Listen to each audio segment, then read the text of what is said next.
Hey, everybody. It is Tuesday. It is 6 o'clock Eastern Standard. We are getting ready to talk Fire and Blood again. And as always, we start with our sound check. Make sure there's nothing off here. Make sure everybody can hear me. And then we get going.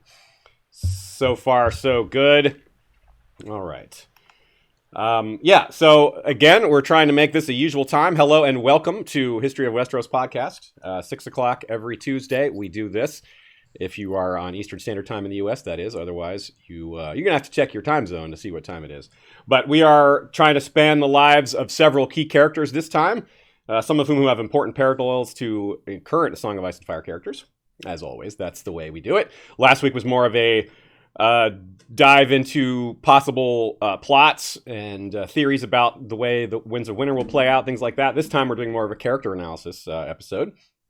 And with character analysis, we get historical foreshadowing. We get to see George's amazing ability to be subtle and to connect things in ways that are kind of right in front of us, but we don't necessarily notice them until we really take a close look. And this early in the cycle of a new book, as always, I like to point out that Fire and Blood is only a few months old, so we're still just figuring things out. And of course, these subtle things are some of the hardest to find. So, with that in mind, we have more amazing guests joining us this week who are going to help us talk through a lot of these things and share their great thoughts and their great takes on what we've learned so far. So, let us welcome them. We have, first of all, Eliana from Gone Canon and Maester Monthly and lots of other fine projects. Why don't you please introduce yourself and tell everybody where to find you? Thanks, Aziz. Yes, I'm Eliana, and as you said, you can find me on the Gone Canon podcast, where we're doing a weekly reread, but as opposed to doing it like in the chronological order, Chloe, whom you had on a few weeks ago, and I are doing it per character POV. So if you are here because you like character analysis, that's a thing that we do. Also on the Maester Monthly podcast and on Twitter with a name that's difficult to spell. That's true. It's not the easiest to say either, to be honest. Arithmetric. I don't even know if that's how it's said. Yeah, nobody knows. There's still a team of scientists working on that. But it does flow nicely. Arithmetric. Yeah. Mm-hmm. Eliana and I have a lot in common with regards to our love for puns. Yes. So be prepared, folks. There's probably going to be some whoppers this time. And of course, we have our other guest, who is well known in these parts and in the fandom in general. Her voice has been part of many of our episodes as a reader and has been a guest as well before. Welcome back to the show, Michal. Hey everyone, I'm Michal. I go by InkAzRain on Twitter, and I record about fantasy and A Song of Ice and Fire stuff with the Vassals of Kingsgrave. We actually just recorded our first Fire and Blood episode. We got a little overly ambitious and we're like, let's just talk about Fire and Blood. And then I think 3 hours later, we were like, oh God, Harry's just died. Maybe we should stop. So we'll definitely, I think, not unlike how these books are destined to go, we can't do it all in the amount of time that we had intended. Yeah, and you can also find my writing about Game of Thrones and lots of other nerdy stuff at Hypable.com. It's a fun little side question to start with. How is Hypable preparing for season 8? What do you... Trepidatiously?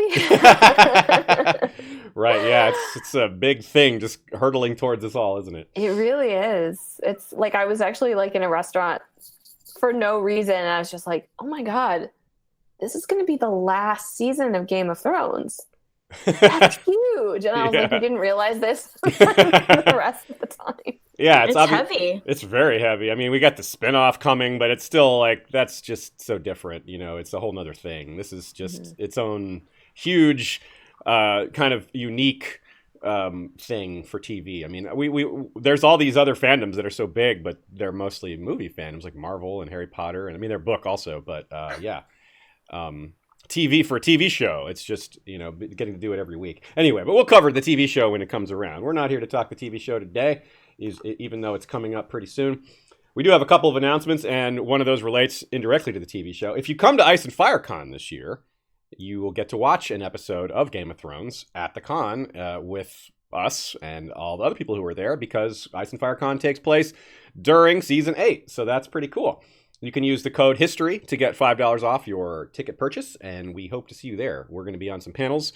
Eliana is going to be there as well, and she'll be on some panels too, I guess. And I don't know that. You're not sure? Okay, you I haven't signed might up be for on some any. panels. Okay. Well, maybe. You'll be there, so maybe you won't be paneling, but you'll definitely I'll be there. I'll be like at the bar. It'll be great. Yeah, it'll be great. It's super fun. So, and along the same lines, another con coming up several months later in July is Con of Thrones. We are also going to be there, also paneling. And the same discount code applies, HISTORY, if I get you $5 off your ticket purchase. They just announced that they're getting Nikolai Coster-Waldau, which is pretty cool. So that'll be fun. We're looking forward to meeting him. It was good. I was on mute. I just made a really undignified sound.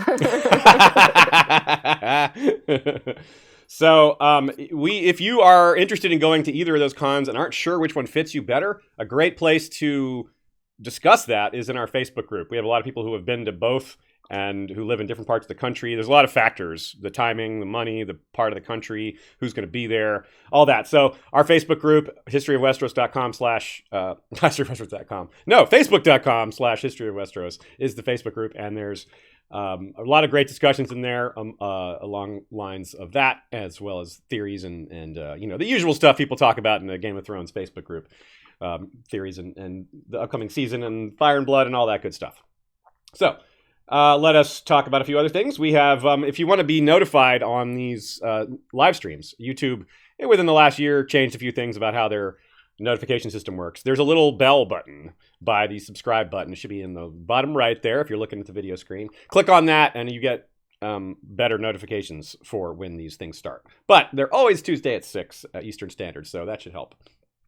Speaking of, next week, we're going to do things a little different. We've been covering Fire and Blood, every week, every Tuesday, and we're going to still be doing that. But next week, rather than picking a specific topic and rather than having guests, we're going to do an open Q&A. It doesn't have to be Fire and Blood related. We assume most questions will be, but you can ask any question and we'll handle it. So that'll be fun. We get to take a short break from deep diving into the material and see what other people are interested in, and give ourselves a chance to work a little bit more on some other projects as well. Because we've got a lot up in the air right now. We're working on the Dance of the Dragons thing with Radio Westeros. We're doing all these live streams, and we are working on Bloodraven 3. Bloodraven 3 won the patrons' vote for next episode, and it's already underway. I've been put in wrote several pages this week, actually, and a lot of the work had already been done. So I don't know how long it will take. As usual, I get in trouble when I try to predict when I'm going to be done with an episode. So I'm not going to do that. It'll be done when it's done, and that I'll be working hard on it until that happens. All right. So that's enough of the announcements. We got a couple of questions from patrons and YouTube commenters. Most of the questions that were asked are stuff that we're going to either cover throughout the episode or in a different episode because they maybe don't quite apply. But there's a couple that either relate to the last episode and also just I wanted these particular guests to weigh in on them as well. So let's start with those questions, and then we'll get into our main topic, which is, as we've entitled, Queens and Lions and Dragons. And I'll give a more thorough explanation of what that title means once we get there. Starting with Bullweir the Purple, whose name apparently is difficult for me to say. I have long been trying to get my head around just how much experimentation had to have been going on to make so many half-human species out there. I've also been thinking a lot about how the mysterious Northeast could have contributed. There being, quote, real shapeshifters there, and also the squisher-like people. But mostly I've thought about warging. How did that start? Right? This is me now. That's a good question. Like, are these all these different cultures that have some sort of connection to skin changing or some sort of other magic, and how that all kind of combine into what we have now? And the question continues, in ElfQuest, the children of the forest-like elves have a telepathic-like bond to their wolves because of a half-shapeshifter elf, half-wolf ancestor. So, in other words, some long-distant ancestor sort of bonded, and all the elves from then had this ability, which is, you can kind of see where that's similar to maybe the Starks and maybe some other Northerners picking up on Northern blood and having skin-changing ability. And likewise, the Valyrians all inheriting these dragony traits one way or the other. And so that's interesting. Let's let Eliana and Michal weigh in on that. Eliana, do you have any takes on ancient skin changer bloodlines or anything like that, or something along these lines?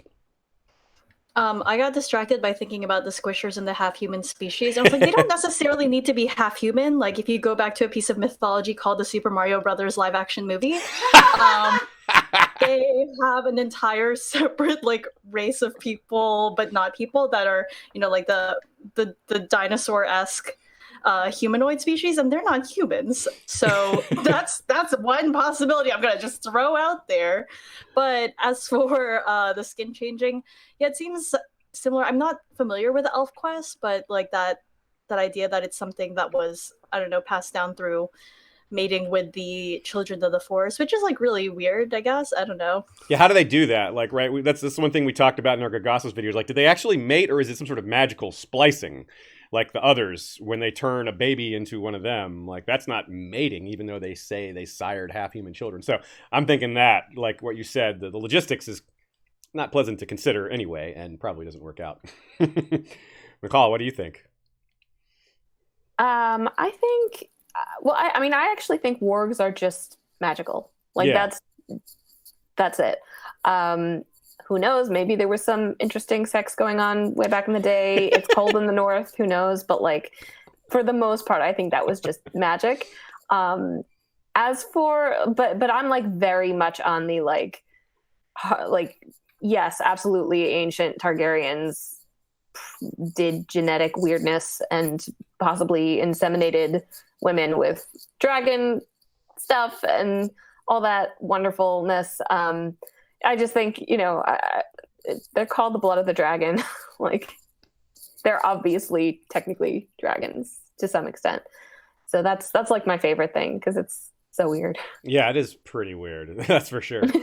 There's no, whether we have an answer or not, we can definitely declare it weird. But it's so George, right? Because it's so like, I'm just going to throw this like thing that seems like a sci-fi concept that couldn't possibly be in a fantasy novel into this like crazy ancient fantasy novel where like nobody knows what genetics are. They just know that babies happen when you do things. Yeah. And they have magic. So I remember your reaction to see Michal leaves us little audio clips when she's doing voices for us, so we get to be amused when we're editing. And we had a quote from Tough Voyaging. Speaking of sci-fi, we had a quote from the Tough Voyaging series in our Gargassos episode, because it does talk about gene splicing and all this stuff. And when you saw that, you were like, "Ooh, Tough Voyaging," and you realized you were doing the voice of like a 7-foot tall, like low voiced bald guy who's kind of like a combined like a version of Dunk but Varys size, and Varys but Dunk sized, right? with a voice like Morgan Freeman or something like that. But you pulled it off. Yeah, me and Morgan, we actually go for a lot of the same parts. Of course. Super chat from Marvin Martin. Why didn't Rhaena put eggs in her twins' cribs, and why didn't Jaehaerys and Alysanne do the same with their horde of kids? By the way, Eliana, Valentine's Day is upon us. Winky emoji, heart eyes emoji. I guess that's some sort of in-joke there between you guys. I don't. What is there? No? Okay. She's not quite sure. Anyway, about the eggs, yeah, it's interesting because Rhaena is the one who started the tradition of putting eggs in cribs, but we don't hear about her doing that for her kids, which is strange. And we're going to get into her relationship with her kids a little bit later, because we're going to tackle Rhaena kind of all as one topic. So that is something we plan on talking about, so stay tuned for that. But it's a good question, a good catch, that she seemed to really like her siblings, and she even encouraged Rhaena to get a dragon, but she didn't put eggs in their cradle. So, interesting. Question from Taco Tom Pike, bastard of Krakens. He says, I've been asking around about the thin black dog that comes up and sniffs Joff as Cersei is holding his corpse. This is so strange. Why was this dog even in the wedding festivities? It just seems to me that George is sneaking something in. I know the black dog is symbolic of death or evil or an evil omen. What do you think? Is that all? Is George connecting this to something else? Well, first of all, that's a really well-timed question, even though it doesn't seem super related to this, because we even have art of that particular scene coming up later in this episode. Not the dog, but Joff and Cersei. Because Cersei is a wonderful parallel to Rhaena. This is a character study episode, and Rhaena has a ton of things in common with Cersei, and we're going to have a lot of fun with that today. But as far as the black dog here, why is the dog even in the wedding festivities? Well, it's outside at King's Landing. Yeah, who can keep these dogs and cats? They just kind of go where they will. But as far as the symbology, I honestly don't have an answer beyond the symbol of death. But maybe our guests have something. Michal, do you have any take on that? No, not really. I don't want to steal Eliana's brilliant answer, so I'm going to let her say that. Okay, yeah, Eliana has a nice one here. Go ahead, Eliana. One of these days I'm going to give a real answer to something. But I was just I wrote in the outline, I was like, is it Sirius Black? Because I don't remember this happening at all. But that's my answer. It's pretty subtle, I guess, right? Like just an animal coming up, and like why would that necessarily? It's such a big thing is happening. Joffrey's just died. The purple wedding is blowing up. A dog sniffing the corpse doesn't really stand out, I guess, unless you're an obsessed Westorian like most of us are. So I guess it does make sense to look at that very closely. But I guess we don't have a great answer. So sorry about that. I wish we had some more insight for that one. But maybe someone else does. We'll keep an eye out for good comments. Okay, so. Let's start with the mother of dragons and stags, I'm calling her. I think she has a claim to that title as much as Daenerys. Not literally so. Daenerys kind of, did she literally birth dragons? I don't know. That's just kind of getting into the weeds. But Alyssa didn't have actual dragon babies. She had lots of Targaryens, though. She was really active in politics and war and intrigue. And there's that old cliche phrase, behind every successful man is a woman. In Alyssa's case, there was 2 successful men, but she really wasn't behind them. In a sense, she kind of was, but she also did a lot on her own. She was regent, so that's not behind the scenes at all. Regent is right out in the front, and she was the first regent ever for the Iron Throne, unless you count Visenya when Maegor was in a coma, which I don't really count that. That's kind of by default. I see Eliana has a good note here about the Valyrians, and that is Alyssa's heritage, and of course they were already close together. So Eliana, go ahead, weigh in here.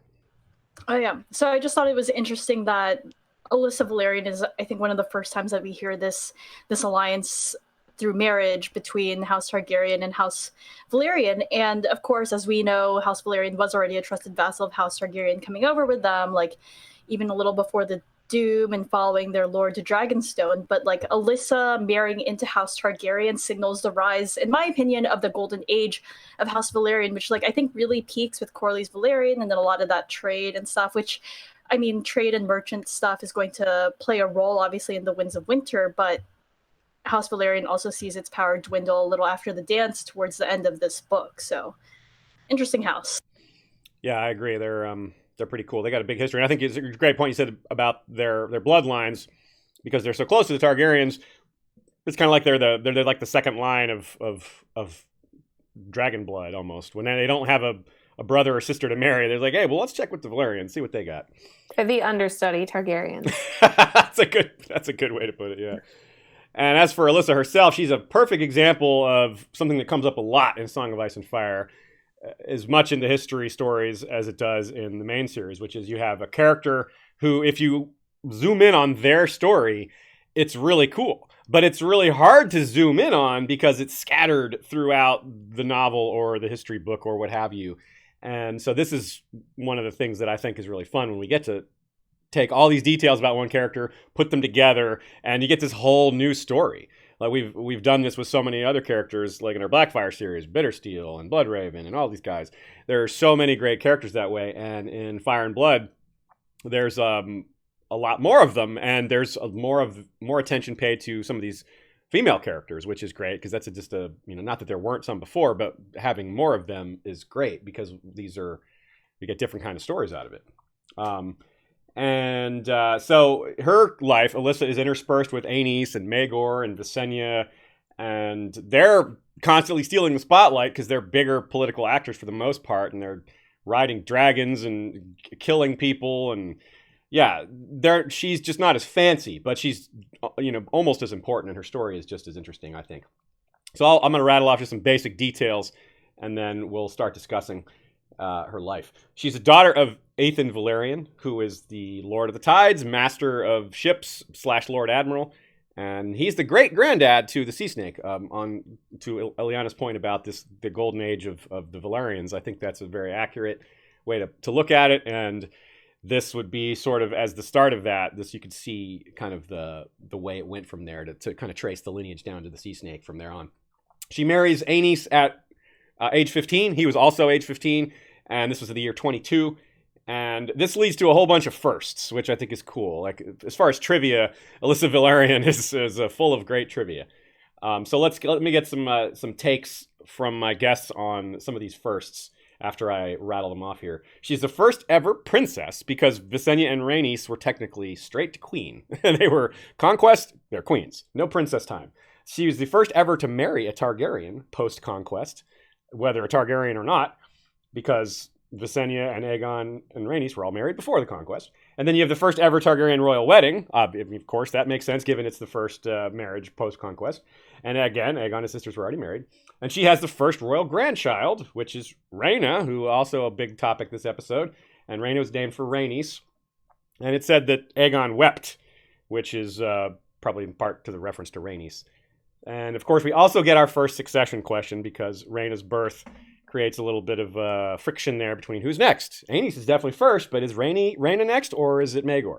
So, Eliana, let's start with you. What do you think about those firsts and about Alyssa in general, early life? Well, we don't know much about Alyssa's early life, but yeah, it's interesting that she's so many of these firsts, especially because she's coming from outside of the family. I'm just imagining, that feeling of you're meeting your partner's family, and it's super nerve-wracking. Only your partner and no one in their families ever had to deal with this because they've all grown up with each other and are literally family. And she had a lot on her shoulders. That's for sure. She doesn't seem weak either. I'm glad that we get kind of a sense of her character. Not, like you said, it's not really well fleshed out, but there's a couple of things that show us that she's kind of brave. She tweaks Maegor's nose at one point. She's kind of teases him, taunts him. Michal, what do you think about Alyssa so far? I mean, it's very interesting to me how she's kind of positioned as this, someone who is swept up in what the Targaryens like to think of as their inevitability as rulers. There's a line that, nothing less than royalty would do for her. And it's well, what do you intend to do before they did all this? But yeah, I mean, I think she is also an interesting test case for people marrying into this family from outside, when we are combining kind of all of the super Targaryen factors, right? The dragons and the craziness and the incest and the polygamy, all of it comes together for her, and she just kind of gets thrust into this as comparatively an outsider. And she's such a strong person. All of the women that we're going to talk about today are such strong people, but it really, you just think of what she went through, and it's sad to think of her youth a little bit. Yeah, it really is. And it's not going to get less sad as we go through this episode because Alyssa's... No, everything just gets sadder. Rhaena's life is even worse, yeah. So I see someone comment, Nine Nichols says that Alyssa Velaryon wasn't the first Velaryon bride. That's correct. She was the first Velaryon to marry into the Targaryen royal family, but not the first to marry into the Targaryen family. Of course, there were brides that we're not aware of prior to Aegon and Rhaenys. I keep saying Rhaenys, combining Rhaenys and Rhaena into one word. Rhaenys and Visenya's mother was Valyna Velaryon, who obviously came from that family as well. We're not entirely sure what the connection between Alyssa and Valyna was. We're not sure that they're not necessarily directly related. Good chance they're at least cousins, though. And probably several before that we just don't have record of. And of course, one or two after. So she was at least following a tradition that had been in existence before, but it was different now because the Targaryens were royals and ruling all of Westeros than before, where they were just fancy old families living in a new country. We have a super chat from B1 Mary. All aboard, choo choo. Right on. Here we go. Forward, a full steam ahead. Okay, so some other cool factors about her early life. We have the first marriage suggestion comes up immediately when Rhaena is born because of that succession issue. And wisely, they try to take care of it right away. But there's this whole problem of their rules are not the Faith's rules. We discussed the issue of Targaryen exceptionalism a few weeks ago, so we know how that eventually went. But at this time, we have to remember, it was not established yet. And the idea, once it was put forward by Visenya, which was, hey, let's just marry Maegor to Rhaena, no problem.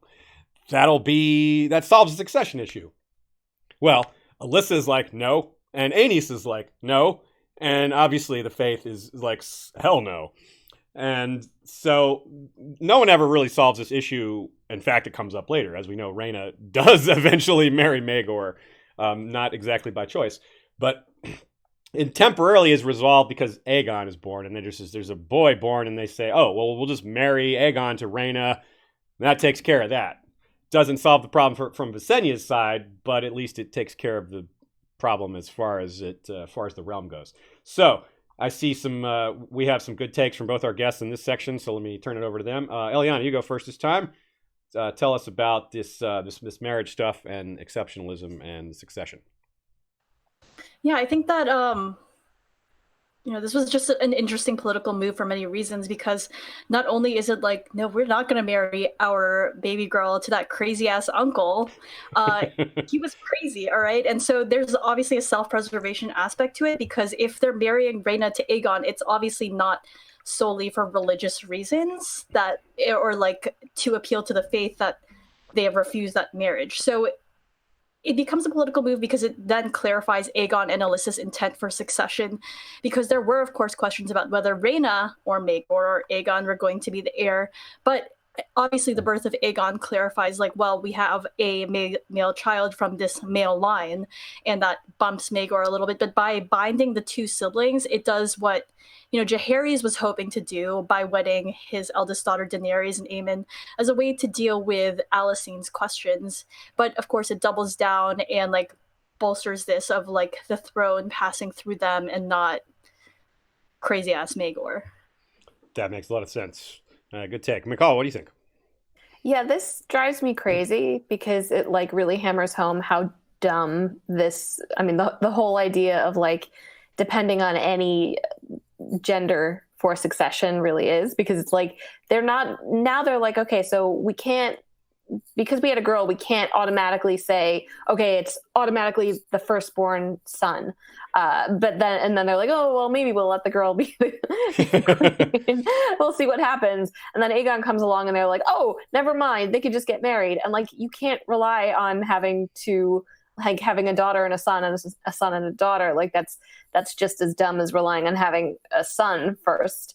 And if they had like even at least just been like Rhaena's the queen, or even said like Maegor will carry on like over her, but literally so many wars could have been stopped in the future. That's a good point. Yeah. It's really it's relevant even now, right? With Dany and Aegon, like it to this day in the story, it's a relevant concept, and it's like not just sexism, it's also just like idiocy and like jockeying for power. Yes, so true. That's a great point about how monarchy already has that flaw of, well, if there's not the right person born, you're screwed, or in the right order.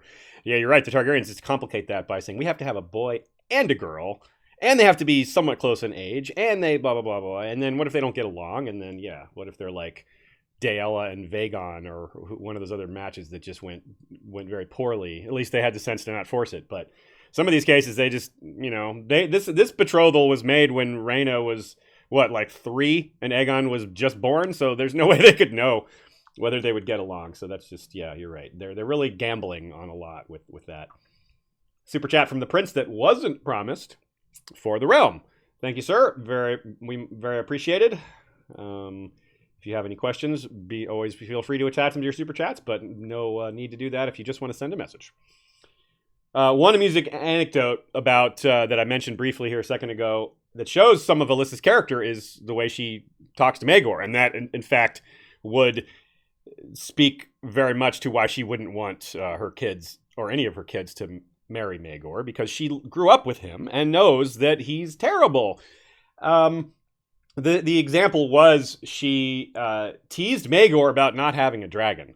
She suggested he was scared. Now, there's basically no chance that Alyssa actually thought Maegor was afraid of these little hatchlings.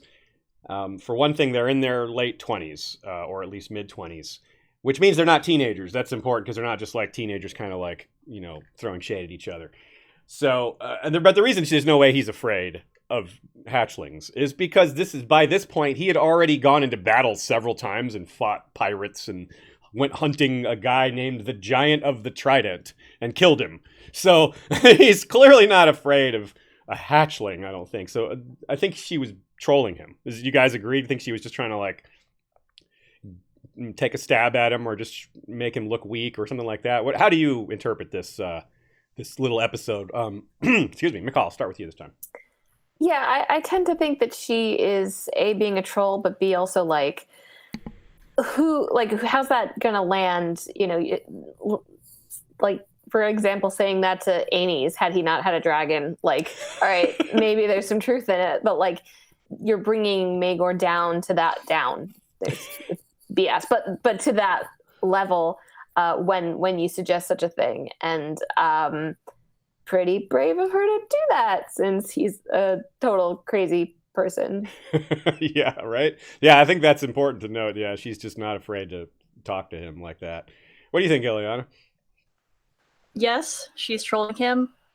He deserved it, and I am here for it. That's all I have to say about that. Yeah, it's like our first clue that she's pretty cool. Like, hey, let's pay attention to this girl. She stepped up to Maegor. I like that.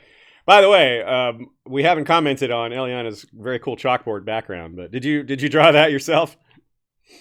Yeah, I was like, I need to rearrange things because welcome to my kitchen, everyone. This is my kitchen where I record and do things. And I decided we could have be thematic today. Yeah, look at that. She drew a three-headed dragon in chalk. It looks very nice.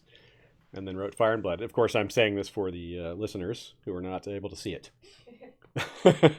This scene of Alyssa taunting Maegor gave me Victarion vibes because we hear that Victarion doesn't like laughter. He doesn't understand it. He doesn't know if it's at him or not. He's never in on the joke. I think of Michael Scott in The Office saying, "I love inside jokes. I'm gonna be in on one day." It's like, yeah, you won't be Victarion because you just have no sense of humor. So I think of Maegor kind of similar like that. But there's also but there's probably more to it than that. It's probably not just like in Euron and Aeron's case, they just like picking on someone weaker than them.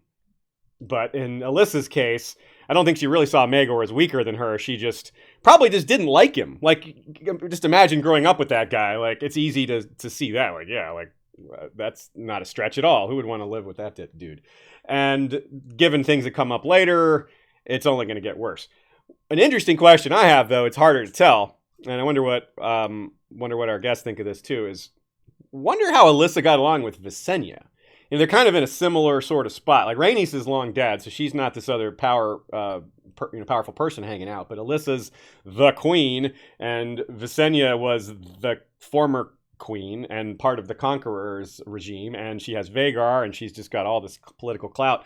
But we're not really told how they interacted, so we're kind of forced to guess, other than a couple interactions they have later. Do y'all have any takes on this? Eliana, start with you this time. Yeah, I think so. Since we're going to talk about Cersei a lot in the stream, it makes me think that maybe it would have been like Marjorie and Cersei's relationship, right? Where Visenya obviously is playing the Cersei role here and Alyssa the Marjorie role. But also, I mean, I don't necessarily know how it started out, but I can say for sure that it didn't end well. Yeah, because Visenya took her as hostage, which is like not how you endear yourself to anyone. Yes, very true. So, Michal, what do you think? I think that was probably terrifying. Yeah. I love Visenya. She's super cool, but I think she's definitely best admired from a distance. And as you're supposed to have two mothers-in-law, which sucks to begin with, and then like, oh, well, the only one left is the scary one. So, Yeah, she only wields blood magic as a huge dragon, is a sword fighter, and what's to be scared of? Yeah, she definitely doesn't favor her own son, who's a crazy person. It's all good. Yeah, That's for sure.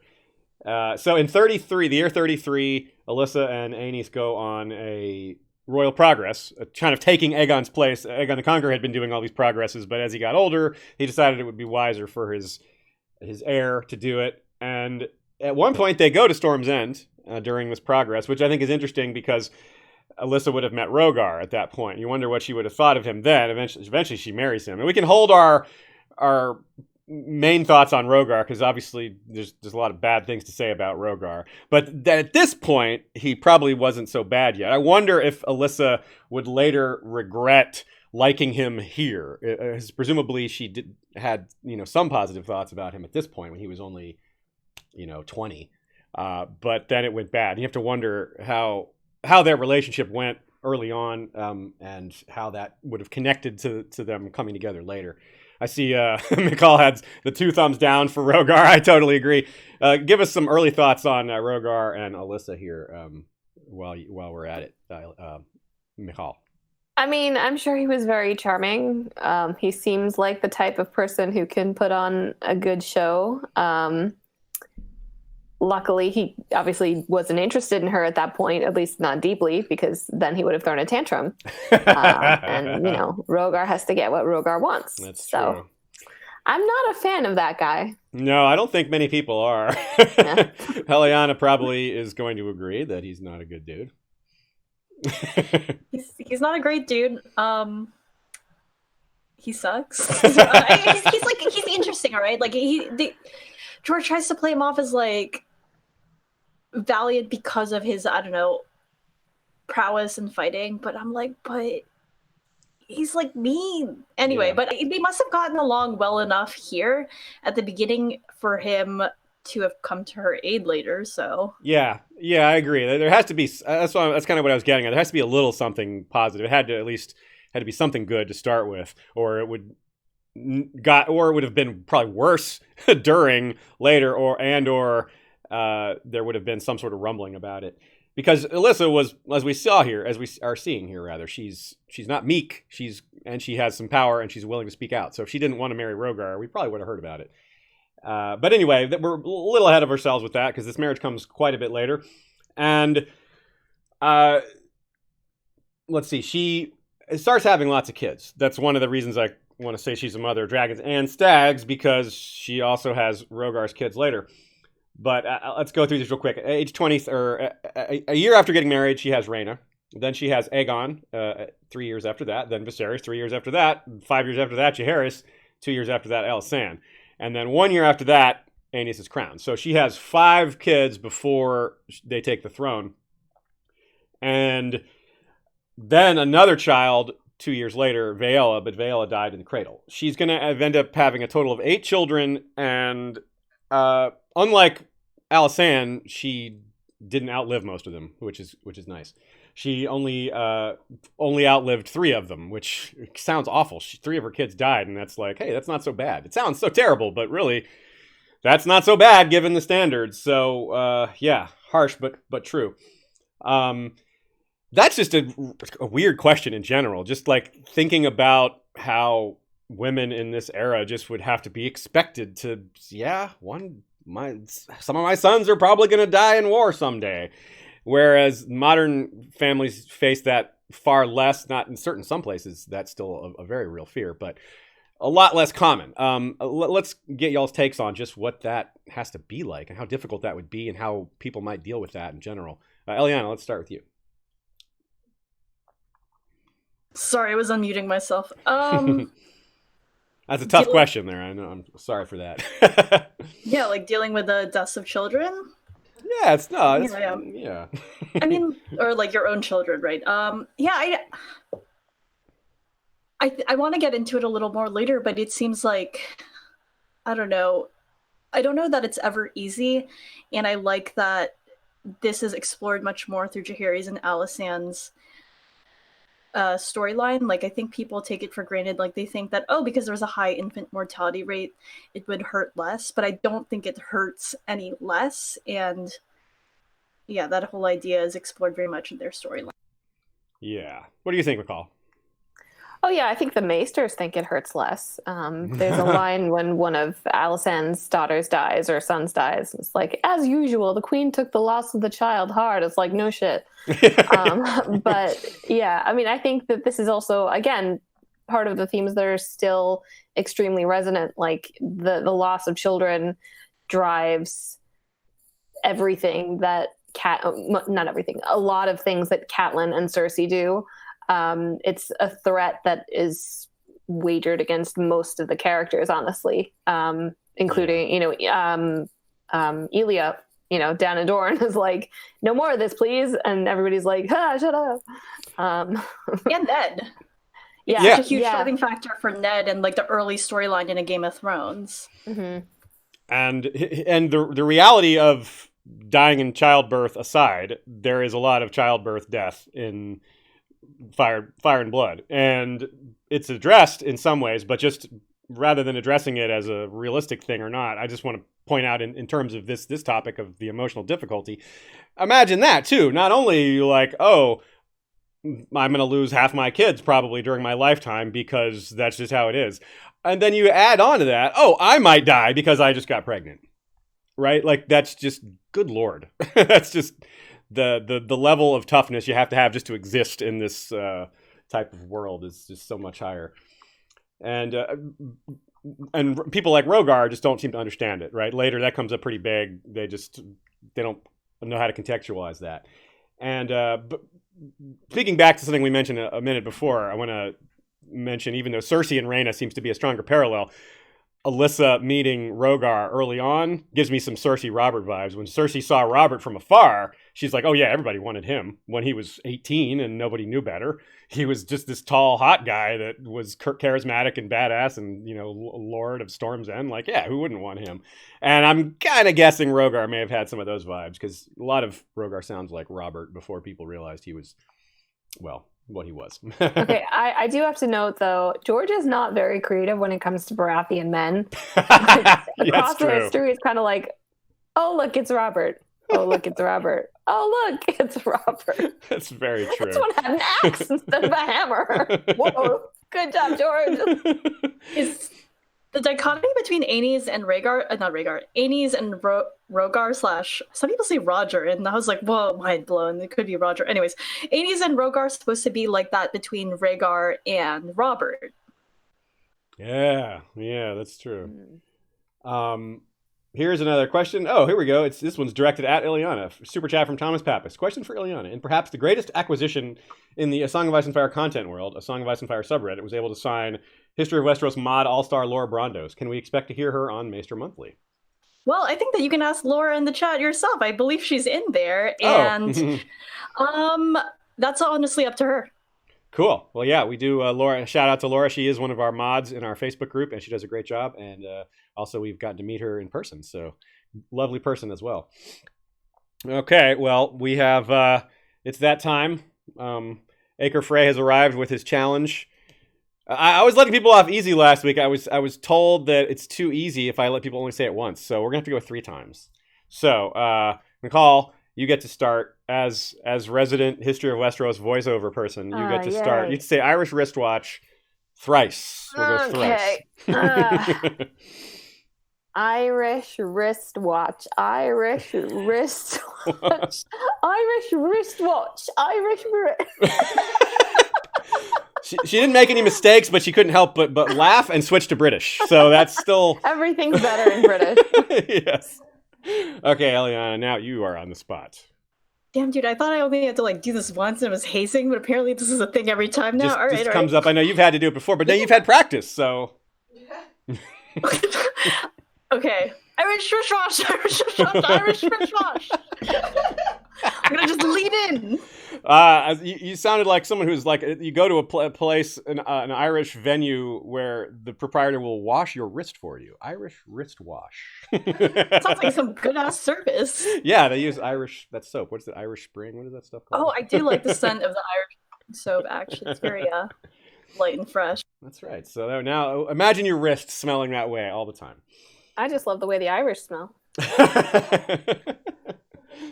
Okay, so we have continuing with the early part of Aenys' coronation, where everything just blows up, and I really wonder, because we don't hear about it, how much Alyssa had to do with any of this. Whether she was like, husband, do not do this. This is stupid. Or whether it was like a constant stream of him wanting to do something stupid and her being unable to stop him. Or was she just right there with him, like, yeah, let's do this. And then like both of them together are like, why does everybody hate us? Or maybe she's even the one that's making these bad suggestions. Anything between these things are all possible. She doesn't strike me as stupid. Aenys kind of strikes me as a little bit stupid, but a good husband and a good loving husband. So I feel like it's likely Alyssa suffered along with Aenys, whether or not she had anything to do with his bad decisions. She probably, because she loved him. So what do you guys think about that? Did you see any sort of insight as to how she might have played off these things politically? Any sort of clues as to how she might have viewed a lot of these issues, or is it just too hidden? Michal, we'll start with you this time. I don't think we know. Given the decision that she tries to make later on with Jaehaerys and Alysanne, like I don't think she's politically uncanny. That's no. I think she knows what she's doing in politics, but I also think that she was young at the time. She had a whole bunch of children, and it seems like she had a very positive and affirming relationship with Aenys. So I wouldn't necessarily expect for like all of the details of politics to be, front of mind for her. She also does seem to like have a somewhat pleasing nature. So, when you're like that, it's who do you please? Like, do you please like the religious maniacs with the army, or your husband, or his mom, or or his father's wife, who's his aunt? Yeah, right. It's hard to tell. I would like to be like, oh yeah, no, she saw through it, but I don't think we have quite enough information. Yeah. What do you think, Eliana? Yeah, I don't think we have quite enough information about this. The person who gets highlighted in terms of their decisions around it are Rhaena and not Alyssa, because I guess we can only, have one at a time for this moment.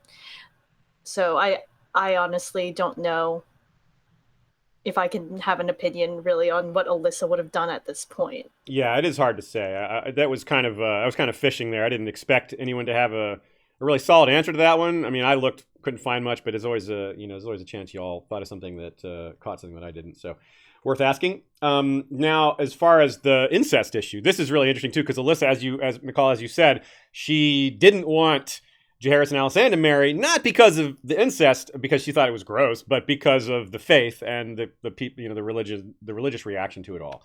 So she kind of wanted to go with the flow in that. She's like, she didn't really want to push that envelope too much. So what do you think? What do you think about that, Michal? You have some notes here on what she guessing as to how she viewed the whole incest issue and how that played into the politics of it. Yeah, it's interesting, right? Because she is an outsider. Yes, their marriage was counted as one between cousins, but they're, for Targaryens, that's pretty far away. So I don't know. I wonder if she had any second thoughts. It might just have been like, it was so expedient with, we don't have to talk about who has the right of succession. But I wonder if it was a possibility in her mind that she was like, oh, maybe I'll find other non-sibling marriages for my children. Yeah. Eliana, do you have anything to add to that? Yeah, I think that I wonder if part of Alyssa's motivation in letting the two marry, like obviously it ended up being the less politically expedient move. And of course she knew this from her own marriage with like Aenys, and that people were like, yeah, that's fine. But I wonder if it was because like Alysanne, she was hoping maybe that her daughter would also have some sort of rights to the throne, and that could be where Alysanne eventually gets those ideas from. But I don't really know. That makes sense. That makes a lot of sense. Now, one political move that we probably can assume Alyssa had some sort of part of the decision is when Aegon is named Prince of Dragonstone, which is important because that stripped the title from Maegor, and of course Visenya was very unhappy with that. it's possible Aenys just announced this on his own, and Alyssa had no idea. But given their relationship, their closeness, it's I lean towards them discussing a lot of things in private before announcing them. And of course, this is her son getting the castle. This is Aegon, and of course, Rhaena would be getting it with him. So she would certainly have some vested interest here, not just politically, but keeping her side of the family more protected against Maegor. And then Aenys dies a few years later. We're not going to go through all the problems during Aenys' reign. That's not necessary. You've covered it in the past. She was probably holed up during most of that. There was no Red Keep for her to hide in, so it's not likely she was anywhere near any of the front lines.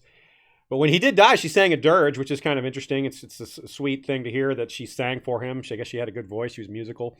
And I don't really have a connection to... I can't really think of a similar episode or instance of someone singing a dirge like that. It's probably happened. I just can't think of any examples. Does anyone else know of an example like that of someone singing for their... yeah. It's really haunting. It's a really cool image, but... Eowyn's funeral song in The Lord of the Rings is the only thing that really comes to mind. That's cool. Right on. Yeah, which is actually taken from Beowulf, which I know because I showed it to my professor once, and he was like, "Oh my god, that's from Beowulf," and I was like, "This got nerdier than I expected." That's cool. Right on. That's some trivia. Okay. Okay, so we'll skip ahead to Maegor's reign. Alyssa knew what was going to happen. This is, at least she correctly predicted it, which is that, and it was maybe kind of obvious, the writing on the wall may have been there. And she also, like we said, she worked with Visenya and Maegor, lived around them, had some idea of what they were about. So not a surprise, but she went quickly to Driftmark right after the funeral. And because she expected Maegor and Visenya to seize the throne, and they did. And she took her children there as well. So she didn't have a dragon, of course, nor would she ever have a dragon. And her kids did have them, but they were tiny dragons, hatchlings, if that, or slightly larger, rather. So going up against Balerion, just not an option, really. And they weren't really warriors yet. They're too young. Prince Aegon was a bit of a warrior, but of course he was no match for Maegor. And yet she did some things. Despite all this, Alyssa still moved against Maegor. I mean, she wasn't able to do a lot, but it just goes to show that even though she wasn't able to do a lot, she bravely did what she could and stood up to these much more powerful people who had giant dragons. I mean, it's easy. It's hard to forget, or easy to forget, rather, that at this point, Maegor and Visenya have the two biggest dragons. They have Balerion and Vhagar. Like, it's really hard to do anything against them. But Alyssa's just outright proclaims Aegon king when Maegor goes into his coma. Unfortunately, everybody's just kind of like, no, let's not do that. But Visenya doesn't get violent. She flies over there and persuades Alyssa to come back to court and give homage to Maegor. And Alyssa, I suppose, not super stubborn like a Rogar or somebody that just can't see the writing on the wall. She says, okay, sure. Maybe I'll come back and make my move later. Is that how you guys see this? I say this is Alyssa saying, okay, she's kind of like doing a Balon here, where she says, okay, I'm beaten, but you give me a chance. I'm only bending the knee so I can have an opportunity to rise up again later and get you when I can. Do you guys see it that way, or is there maybe something else going on here? I'll start with Eliana this time. I think it kind of has to be that, right? Because by proclaiming Aegon king, which always he was going to be a threat, what she does is she effectively places a crosshair on herself and her family, especially on her children Aegon, by doing that. So I think it always had to have been that long game that she was playing in that moment. That makes a lot of sense. Michal, anything to add?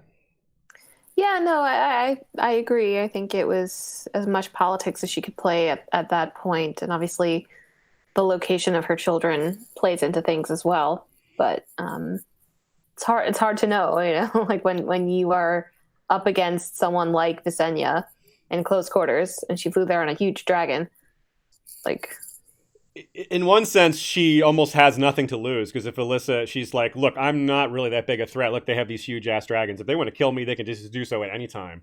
So, yeah, and that might be, in fact, why Maegor and Visenya let them live, because they were like, well, because Maegor quite often just didn't seem to, like, a lot of people were scared of Maegor and like, oh, he's going to come get me, and he just didn't do it. Like, Rhaena was left alone, and he seemed to just if someone wasn't an active threat, he seemed to kind of let it go. Unless he's a little weird that way, I guess. But we're not trying to focus on Maegor. So a piece of evidence that Alyssa was just waiting for her chance. Well, the minute Visenya dies, she jumps on that opportunity. She grabs Jaehaerys, she grabs Alysanne, she grabs their dragons, and she steals Dark Sister. That's the real kicker. It's one thing to just grab her kids and their dragons. Those are her kids and their dragons. But she steals Dark Sister from Maegor, and that's that's like a whole nother line to cross. So I think that's both more evidence of her bravery and more evidence of her just waiting for an opportunity. And at the time, nobody knows where they went. We do know later, we learn later that they had flown to Storm's End, which... Again, this is part of why I brought up maybe Alyssa and Rogar became friends back then when they met that first time, because look where she went. She flew to Storm's End. So what do you guys think about this? And also how hard it must have been for Alyssa to leave Viserys behind, who was then tortured to death by Tiana. That can't be easy. So let's start here with Eliana. Yeah, I think it's interesting. Like, as you said, she takes Dark Sister, which is like a badass, like, insult onto injury kind of move. But there's a lot here that I think happens off page. Like, we know that Tiana is torturing Viserys in the hopes that it's going to flush out Alyssa. And, of course, with Alyssa, her two youngest children. But, like, there's a whole decision here that I feel doesn't get explored, like, in front of us. Because... Again, she's escaping with her two youngest children, and she leaves behind her son, who, like, in the hands of their torturers, of the murderer of, like, her other child, maybe even, like, her husband, and then somewhere else in the kingdom, elsewhere, like, she's leaving her daughter behind. So, like, Tiana is torturing Viserys in the hopes that it's gonna, like, get Alyssa to come back, but obviously it doesn't. And I think you really get a sense of what kind of person Alyssa is from this. Like, pragmatist is a word that I'm going to use here a lot, but to describe both Alyssa and her daughter Rhaena, but I don't think it even begins to describe, like, the sort of dilemma that Alyssa is wrestling here, because we talked earlier about the deaths of children, especially one's own children, and ultimately the choice that Alyssa is making here is she's sacrificing Viserys and even her daughter Rhaena in the hopes of that long game for the future of, like, her two youngest and herself to be able to protect them and guide them later on. And I kind of see some parallels maybe, like, in the decision that Robb had to make, or, like, that we see through Robb's thought process when he's talking to Catelyn about how Sansa and Arya, though they don't know about Arya not being in King's Landing at the time, aren't valuable enough for them to give up such a valuable pawn like Jaime, and Alyssa has to make that choice between her children, and she's not even the last Targaryen woman who's going to have to do that.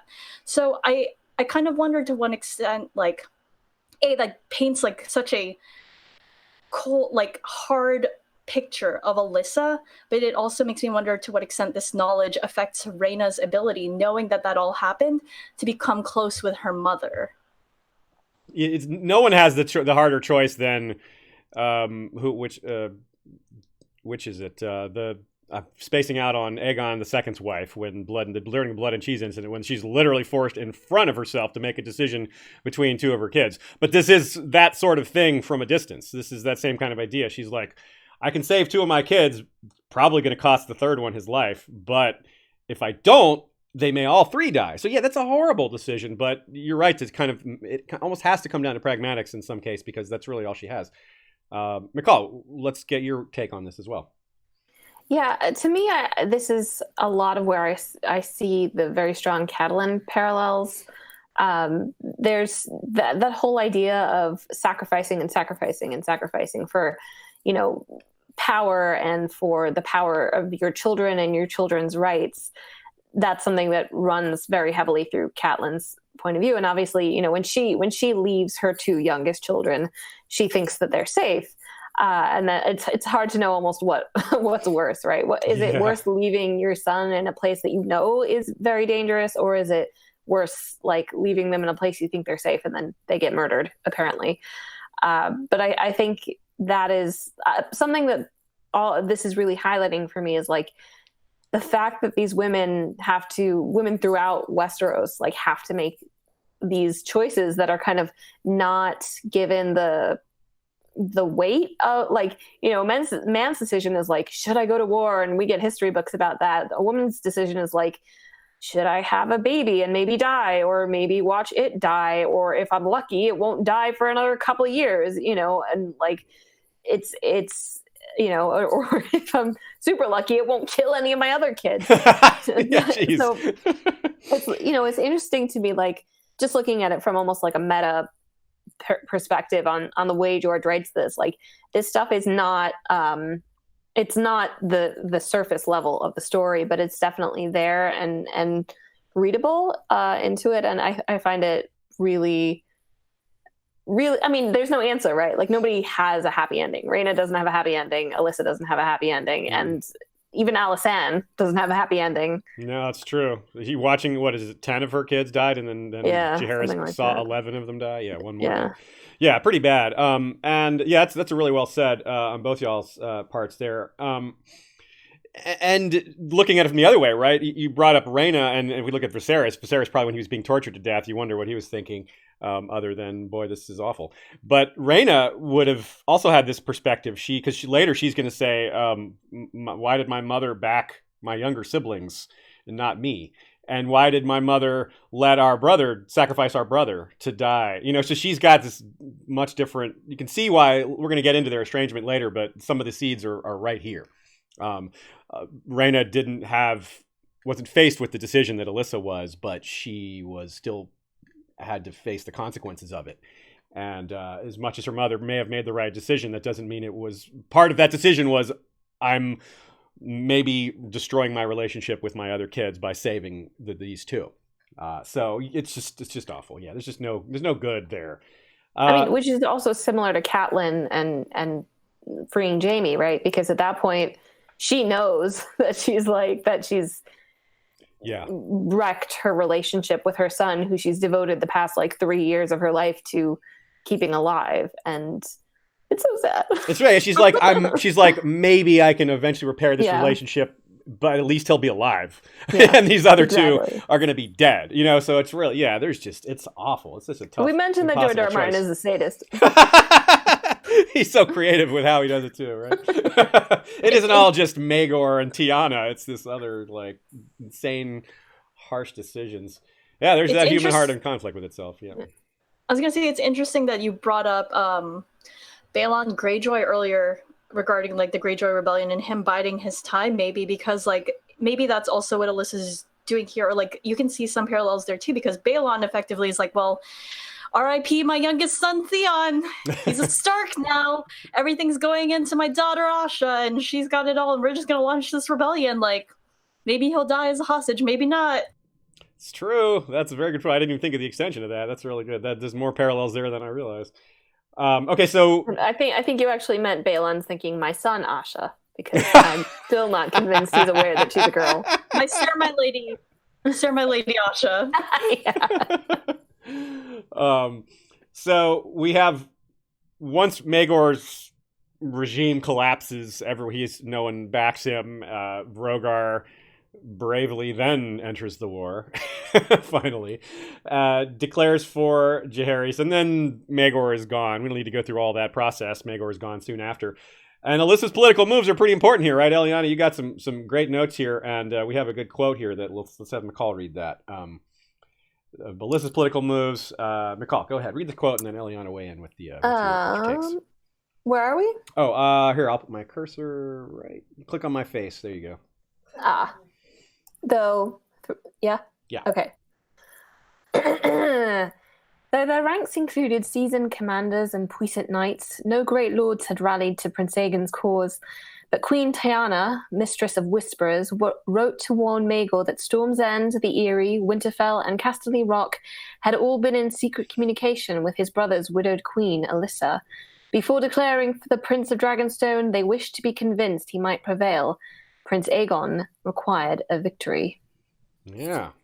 So we see she was doing a lot behind the scenes. She was behind most of all these messages, probably, right, Eliana? Yeah, I mean, she was like sowing those seeds for those alliances, and that shows that she was a political player, even like off screen. And I think it's comparable to a couple of people in the series. We see Otto Hightower trying to do this before the dance, but also another character um, named Tywin Lannister with a good quote. I want to make Michal read something. Michal, can you read this too? You want me to do Tywin? Okay. Some battles are won with swords and spears, others with quills and ravens.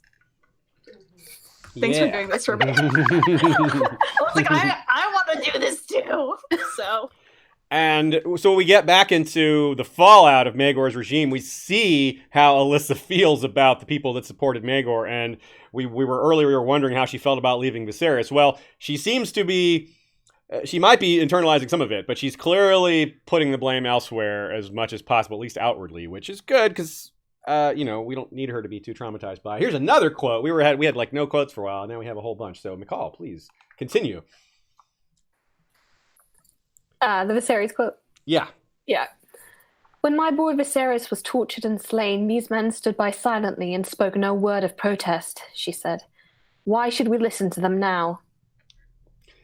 But she shows her character, right? This is interesting in a couple of spots. She wants something, but Jaehaerys and Alysanne want something else, and she backs down because she knows how important it is for their decisions to be the ones that get carried through. She doesn't want them to have to back down, not in public. She doesn't want them to have to seem weak, and she doesn't want to undermine them.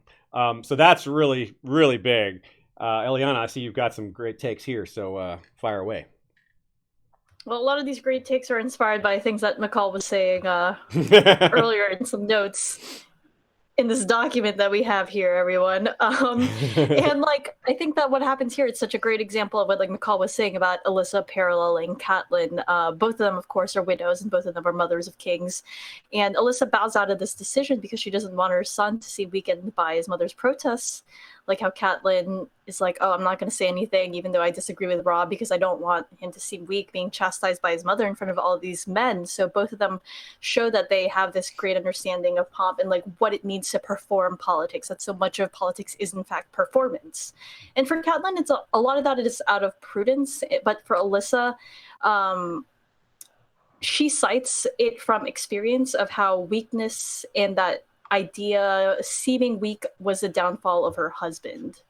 Very well said. Yeah, that's right. That's right on the nose, I think. And Alyssa did, though, so she didn't want to gainsay Jaehaerys when Jaehaerys is going all, I'm going to be the conciliator. She definitely didn't interfere. But there was a bit of a compromise behind the scenes. She got some heads and hands from people who did the dirty work with Viserys. And Shea's got I think it's our first piece of art for the episode here that she'll put up. Doug Wheatley again, doing his great work. And Michal, this gave you some vibes from a similar scene, didn't it? You got a little parallel here in mind. Yeah, the scene where Roose Bolton brings back a piece of Theon's skin, and courtesy of Ramsay, and Catelyn, it says that she wanted to clutch the Grizzly trophy to her heart, but she made herself resist. And that just like brought me right back to that, because it's very much the same thing. Obviously, I don't know how you weigh like a bucket of heads and hands to a piece of skin from someone being flayed alive. I'm not sure where morality comes out on that one, but it's just very interesting that Catelyn forces herself to be reserved, whereas Alyssa definitely and understandably doesn't. Yeah, doesn't. Yeah, she's like, yes, these heads and hands, I deserve these. They deserved this. Yeah. So let's see here. All right, so we're gonna get to our first break shortly. Let's take a couple of questions that we have here waiting, as she has pulled for us. And in the second half of the episode, we're gonna wrap up Alyssa. We're almost done with her, and I'll talk about Alyssa Targaryen, who is a strong parallel for Tyrion in a lot of ways, which I think is fun. We're going to get into a little bit of Tyrion Targaryen discussion, and we're going to talk about Rhaena and a lot of parallels to Cersei.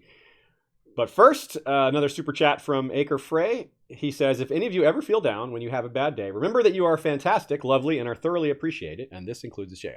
Well, thank you very much, Acre Frey. We appreciate that. It's always, we do this all the time, but it is always nice to get good feedback. It's Yeah, I mean, people give us being on YouTube means you get crappy people coming at you sometimes. That's just the nature of it. So it does. We do like to. It may sound. You may think we hear this a lot, and maybe we don't need to hear it, but we do. We really appreciate it when you guys reach out and say nice things to us like that. Marvin Martin asks, why did Aegon not get Vhagar if he wanted a chance? Well, Vhagar was still Visenya's for a while there, and I don't know that he had access, because remember what happened was Aegon and Alyssa Aegon and Rhaena were trapped in Casterly Rock and in Crake-Hall for a while, and they weren't able to get to their dragons because they went on their, even though Rhaena wanted to take her dragon on this progress, the king was like, nah, don't do that. And that was a mistake. We'll actually be talking about that in a little more detail later. But I don't think he had the chance to get Vhagar. I think that's part of it. I think he may have wanted to. But I remember when they snuck in to get their dragons, they snuck into King's Landing. And I don't think Vhagar was at King's Landing. I think Vhagar was on Dragonstone. So I don't know that he had the opportunity for that. And then also super chat from Chicxulub Rob. Listening tomorrow as always, LOL. Thanks to History of Westeros and your guests for what you do. Well, thank you too, Chicxulub Rob. That reminds me that I skipped the early part of the episode patron shoutouts. So let's go ahead and take care of that, along with our other shoutouts that we do halfway through the episode. Thanks to our, like I said, our Dragon Rider patrons. That would include Telenis the Talon, King of Gogossos, Rider of Telarius, the red dragon with scales, horns, and talons of midnight black, and Robert IV of House Ardeacor, Burned King of Blazewater Bay, Rider of Atroxus, a black dragon with bioluminescent spots, like smoldering embers, and a banded blue tail. Also, big thanks to Jeff Gnarly, History of Westeros' first snored. Whoa, whoops. He is also known as the Long Snapper. We also want to give thanks to our Blood Riders, Vorsaki, wielder of a Valyrian steel arak with a dragonbone hilt, Kohokohi, called Sunpiercer, wielder of a dragonbone bow, and Kohokavo, the Tamer, wielder of the Wildfire Whip Gehenna. Also, it is time to give periodic thanks to our Ironborn captains, Peter Blaze of the Emerald Isle, captain of the Werewood Wanderers, to long lives, quick deaths, cold beer, and warm women. Daegron, Marshal of the Axe, captain of the Red Tide, resistance is futile. Kyron Callsbane is captain of the Stone Shields, the torrent breaks upon the stone. Hema Helminth is captain of the Whispering Children, dead men tell no secrets. Shepard is the Shepherd of Essos, all men are sheep before the Shepherd, and he is heir to the Whispering Children.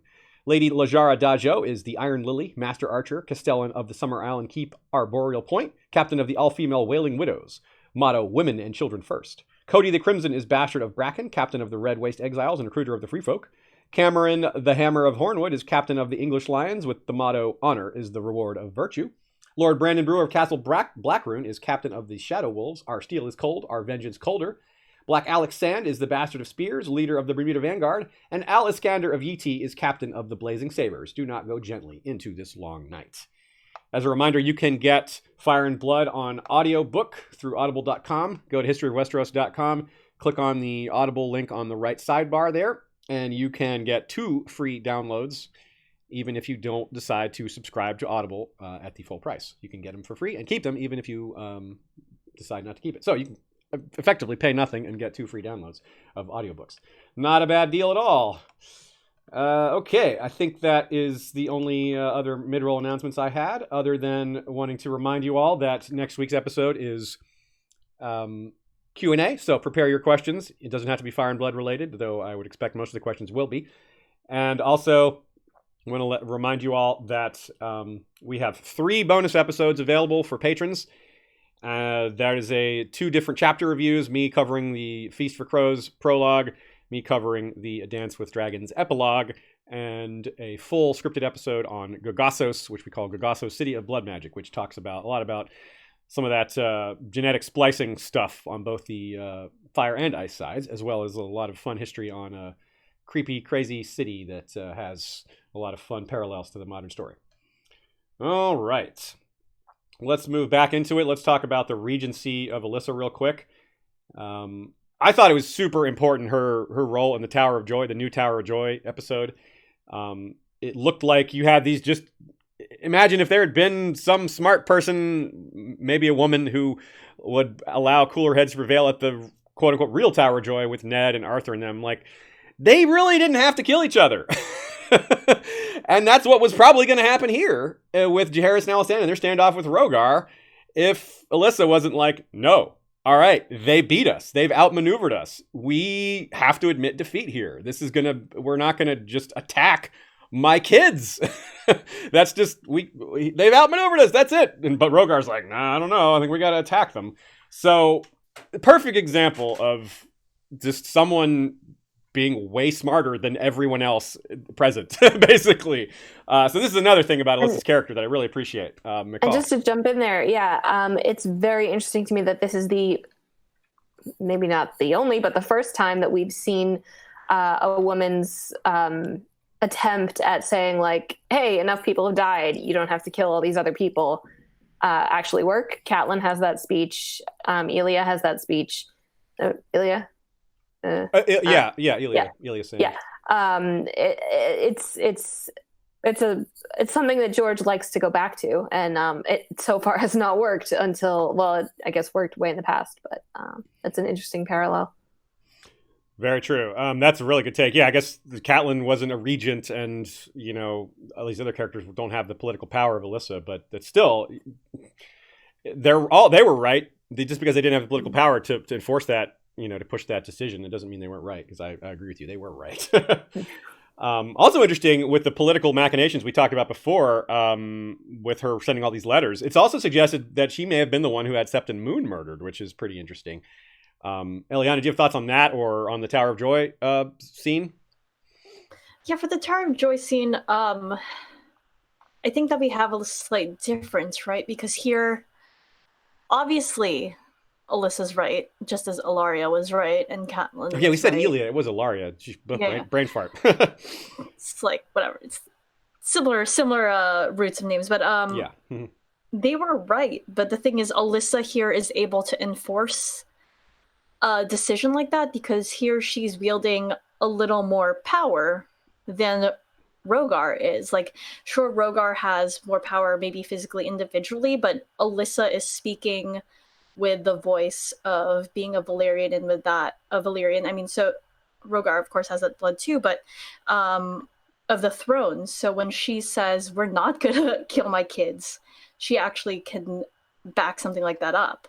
As for Septon Moon, I don't know. I kind of like the idea that it was Alyssa. I know that's slightly contradictory, but we see that she might be a person who's willing to sacrifice one for many, depending. So I think it's an interesting idea, especially because she took her kids to the free cities, or there was speculation that she did, so she probably didn't. But the Valyrians very well may have connections. That's true. That's a very good point. So let's see here. We have also with her conflict with Rhaegar, which is pretty important. And like I think it's very satisfying. For one thing, you want to see. Everybody's kind of tired of Rhaegar just pushing people around and Alyssa, and then he tries to brush her aside, and everybody's like, no. Like Corwin Corbray, the commander of the City Watch, just pulls his Lady Forlorn and sits it down on the table, points it right at Rhaegar. I just did a fist pump. I was like, yes, thankfully, Alyssa's will is being carried out here. She's so right. She was obviously right, and I was glad to see the men backing her up on it, because you never know, right? Like, they might just get carried away with Rhaegar's stubbornness, because they're kind of like, a lot of them have pride, maybe not as overwhelming as his level of pride, but they kind of can get swept up in this, we can't back down kind of attitude that's just so common among these highborn nobles of great power. So I really liked seeing him get tossed out. That was just very satisfying. How about you guys? Did you enjoy that too, seeing him just get so shut down? Possibly the only time I've been happy to see Lady Forlorn. Even though that is a badass name.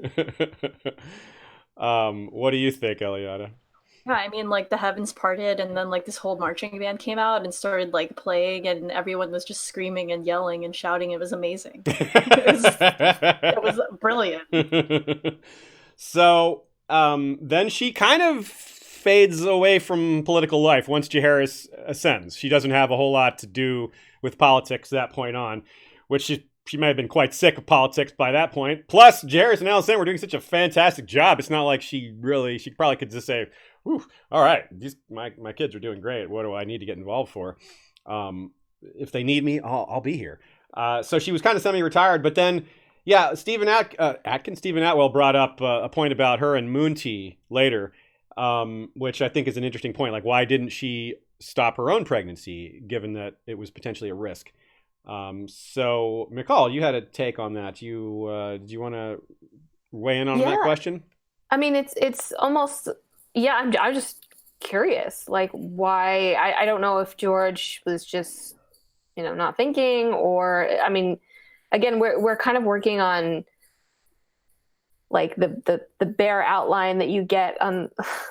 For some reason, I'm thinking of like a loom, like when you're making a tapestry or something. So it's like the first threads. Like we don't have all the detail here, so we have to speculate a lot. I think it's possible that maybe she wanted to like maybe regain his affections by having children for him. He didn't have children, so it's that was a very, I think Gildane / George describes it as their marriage is like a haunted castle or something after this incident. So I can see her wanting to, in the manner of her son, but not at all conciliate and give him children. I actually don't really that, or maybe she was just like, maybe she was religiously against birth control, because there's no other reason to me why a 40-something-year-old woman in Westeros who'd already had 7 children would be like, yeah, let's do this one more time. I think maybe just maybe just her character. She was like, yeah. I want to have another kid. She's brave, She stood up to Maegor. She stood up to Visenya. She's like, well, if the gods, I guess a lot of people in that setting would just think that their fate is kind of fixed. Like the gods have just picked the point of my death, and it doesn't really matter what they do. I don't know. It's hard to be. I wouldn't call it a plot hole, because it's a person's agency we're talking about. Right. So as long as there's a person that can make a decision, you can't really say it's impossible. I definitely understand this take, but we just have to write it off to her character. Maybe it's possible George didn't think it through fully, but I think maybe it's just that she's a brave person. She's like, yeah, I'm going to do this, and I want to have more kids. Blah blah blah. Could it be it's not just the desire to have more kids, it's the desire to have a son, to bear Rogar a son? Because the first child was what? Was a son. That was the second one was Jocelyn. Yeah. The second one was the girl. I have them mixed up. I have them reversed. So who knows? Yeah. Silliness. So but Jocelyn's an interesting character, but this is part of her legacy, right? This is really important.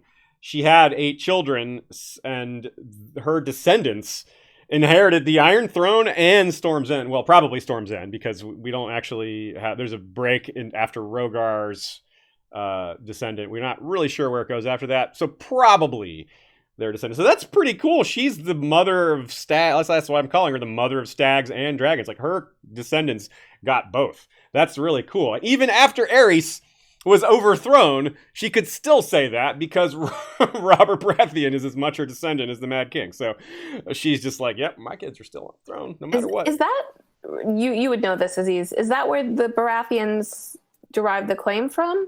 No, it's they have several claims, but that one, the most recent one from Robert, is his grandmother, which was Rhael, Egg's sister. Mm-hmm. Yeah. And here are a couple of super chats. Then we'll close down Alyssa. We have from Seth Wilkins. He says, Roy Dotrice, Simon Vance, or Harry Lloyd. And those are all 3 different people who have done reading for A Song of Ice and Fire novels and Fire and Blood, etc. Simon Vance does Fire and Blood. I'm very happy with Simon Vance. I think he's very solid. I think he doesn't stand out really well, but he also just doesn't seem to make any mistakes. He pronounces everything really well, which is a complaint for Roy Dotrice on some names. Harry Lloyd has a fantastic voice. Also, so does Ian Glenn. He maybe deserves a shout out here as well. I don't know which one I prefer, to be honest. I can't pick. Do you guys, either you have a pick, or maybe another name that you would throw out there as someone who's done really good reading for the series? Michal. Oh, nice. Yes, very true. Very true. So Random House, call me. That's our pick. She's our pick in these parts, that's for sure. Yeah. I've been meaning to re-listen to the to Harry Lloyd's reading of those stories, and I assume they're very good. I'm weirdly partial to Simon Vance. I don't know why. Maybe it's just the way he says, like, Pod, like, oh, get up, or something like that. Yeah, but I also appreciate that he doesn't like.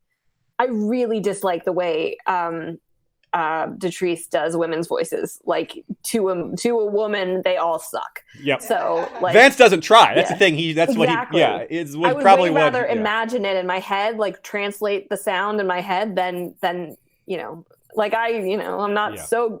I have a slight weakness for like the low baritones. They're not really in my range, so like I would rather also just like not do it and have people imagine it. So we got a question. A couple people are wondering about the parallel lives for this episode, because these character studies are so focused on parallels. It's kind of like the whole thing is sort of a parallel life study. As we said with Alyssa, there isn't a great single one-to-one parallel, but we've related her to Cersei, Catelyn quite a bit. Probably Catelyn more than anybody. I think that's emerged from this. Probably that the strongest parallel might be Catelyn, like a Catelyn with more agency.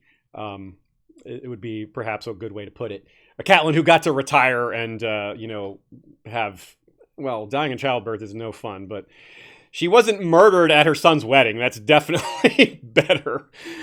So that's something. And also we have a question from Acre Frey. I'm sorry, let me back up. We do have one very specific parallel lives we're going to do near the end, because it's going to segue us into our final topic, because it just lines up so well. But that's coming a little later. From Acre Frey, Westeros history, not a Song of Ice and Fire related. How do you so frequently manage to get such awesome guests on the stream with you guys? I'm not really sure. I ask nicely. Well, we, I don't know. I think this fandom is really good about that. We all love to mix and match discussions, and fun things happen when we do that. I love to guest on other people's streams. So do both of them. We all pop up all over the place. And I think that's just the cool thing about this fandom, is that we're all, with very few exceptions, we get along really well. We're able to just, hey, you want to come on my show? Yeah. When? What time? What are we going to talk about? It's just kind of goes like that most of the time.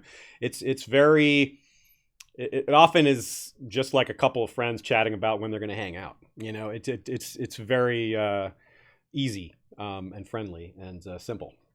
So, do you guys have anything to say about that? Like your experience with being on other shows, or just the fandom in general as this goes? I don't want to speak for everybody. Okay, well, I'll speak for everybody in this case then. if no one has anything else to say, that's cool. All right, so let's move on. Yeah, we got a lot left to cover. I think we'll probably have to cut a little of the Rhaena stuff, but some of it we already covered anyway. So anyway, one of the really cool things about the last little thing we'll say about Alyssa is how she set the tone for queenly power in Westeros. Like Visenya and Rhaenys were really, no one ever was like them, because they had dragons. They started off as queens. They were married to the king. It was just a totally different scenario. Everyone after them, no one had that kind of power that they had. Arguably, some of the kings didn't even have the kind of power they had. So, and there's an interesting thing that comes up here in general that's uniquely female, which is that there are no widower kings. There's no such thing in Westeros. It's possible to have happened, but it hasn't. That a ruling queen, which we haven't hardly had at all, dies leaving a husband that was the king consort. That has not happened. But we have lots of times where the king dies and there's a queen left over. And that also happens all over Westeros with lords and ladies and things like that. So I wanted to have a brief chat about, get takes from you all on just that, how unique that is. Jaehaerys, anyway. Well, Eliana, you weigh in. You can make your point on that. I may have missed something there. So go ahead and you weigh in and tell us about this whole unique kind of concept of queen dowagers and widowhood and all that. Yeah, I don't really know why it happens, but well, I guess it's not just Jaehaerys, right? Because you have a couple of those queens dying in childbirth, so you would have Jaehaerys and even Aerys the Second. Yeah, arguably for a very, very brief amount of time. Well, what I mean is that they were what I'm referring to is kings when they were the husband of the queen, not the other way around. Like the queen inherited the throne and they married them. Like Daemon Targaryen was the closest thing we ever got to that, but he died before Rhaenyra. Right. Okay. Well, yeah. I mean, obviously, I guess that happens because Jaehaerys kind of blocks that from happening each time the possibility comes up, and we see it also happen amongst like Rhaena, and it just happens because they decided, hey, we're gonna follow this very like specific form of primogeniture instead, and the only reason why we get close to that during the dance is because they're like, yeah, the series is like, let's just blow everything up because my brother also kind of sucks, so. Yeah. All right, Michal, what do you think? No major thoughts, but I will say that it, as a sort of related thing that I'm just going to rant about for a second, it so pisses me off that Rhaenyra is not counted in the line of Targaryen rulers. Like, Aegon, if we're saying that Aegon was the king, then she was also the queen. Like, come on, guys. And I think from a historical standpoint, it makes sense too, because her son became king next, and he could just be like, yeah, put my mom in the history books, damn it. So yeah, I agree. I think she should be listed because of the way it was written, because her son was in charge. It makes sense that he would put her in there. So anyway. Yeah. I realized after reading Fire and Blood that I could list all the Targaryen kings, which kind of horrified me. But I was also like, and I was like, and then Rhaenyra. Yeah, you get to throw that in there. Yeah. So Alyssa's legacy is really interesting because there's not only was she the first for so many things, and she set the tone for kind of how queens had to rule, especially because even though she didn't have a dragon, and there were Targaryen queens that came after her that did have dragons, not many of them did. Like, a lot of Targaryen queens either never rode their dragon or didn't use it in war, like Rhaenyra, or were just traumatized before the need for their dragon mattered, like Jaehaera, I suppose, who her Dreamfyre just sat there because she was traumatized from the blood and cheese incident. So a lot of these queens, even the ones who had dragons, didn't really use them threateningly or kind of the way that our next character was able to, even though she had less power than Alyssa. So, Rhaena. There's no such thing as... We have a little song here for Rhaena that Ashea grabbed a little bit for us here. I did. Should I play it? I don't think I should. You don't think you should play it? Okay. Well, you can paste it in the chat there. We'll post it in the links. I'm just curious what it was. Be aware that we have a song for Reina Targaryen here. Okay, so Eliana, start us off here because you wrote something funny. I mean, kind of. It was obviously a joint project, a collaboration, if you will. So, Reina Targaryen, born in 23 AC. From the moment she was born, she started to make it Rhaena. Oh, yeah. Damn right. So, this is a good example of somebody whose life and circumstances really changed their arc as a child, because the way she started off is very different than the way she ended up and what passed in between. She seemed kind of a fairly happy kid at first, especially after getting her dragon, which, back then the Targaryens were getting their dragons a little later in life. And in fact, she's the one who started to change that. She was a big fan of her siblings, but she was not happy later in life, nor was she a big fan of her siblings later in life. So this is a couple of the main things that changed. For example, she really, really loved Alyssa when she was born. Real quick, Michal, we got a little mini quote here for you. The girl delighted so in the babe that one might think she was the mother herself. Yeah, and supposedly Rhaena is the one who put Alysanne's egg in the cradle, which became Silverwing, and the same for Jaehaerys and Vermithor. And of course, she's credited with being the one to start that trend in general. And that's just really neat. We don't know why she did that. It's not necessarily rooted in any sort of something that she saw written. We don't get the sense that she was bookish. She loved kids and animals growing up, not she wasn't bookish. So she may have just did it. She's kind of a cool thing to do. She just thought it would be fun, and it caught on, and it may have actually mattered. Then she became a huge fan of flying. Once she started flying regularly, it would be like the great joy of her life. It's one of the few things she seemed to really enjoy doing, and there's a lot of great stories of her just flying all over Westeros, popping up in strange places, and etc. She rode with Aegon and Viserys and their parents to the coronation in 37, which was a really long trip that included stops at a lot of different castles. And for Rhaena, that was a mixed bag. Here's another quote. Michal? Princess Rhaena was 14 years of age, a beautiful young girl who stole the heart of every knight who saw her. Not that it did them any good. And Ashea is going to put up on screen some art from Naomi Makes Art. It's a picture of Rhaena, or a drawing of Rhaena. But Rhaena did not like this attention, this stealing the hearts of knights that saw her. She wasn't into that. Orys Baratheon's Maester writes from Storm's End, Michal. The princess did not seem to want to be there, nor did she approve of anything she saw or heard. She scarce seemed to eat, would not hunt or hawk, and when pressed to sing, for she is said to have had a lovely voice, she refused rudely and returned to her chambers. The princess had been most loath to be parted from her dragon Dreamfyre and her latest favourite, Melanie Piper, a red-haired maiden from the Riverlands. It was only when her mother Alyssa sent for Lady Melanie to join them on the progress that Rhaena finally put aside her sullenness to join the celebrations. So that's, by the way, another little nice move by Alyssa. Alyssa kind of fixes things there by reading her kid properly and bringing her friend over. Yet another little feather in her cap there. So we get the sense, we hear that she's really close to Aegon. She was into her brother. They were really close. They were tight. They were friendly. Maybe the love was pretty genuine between them.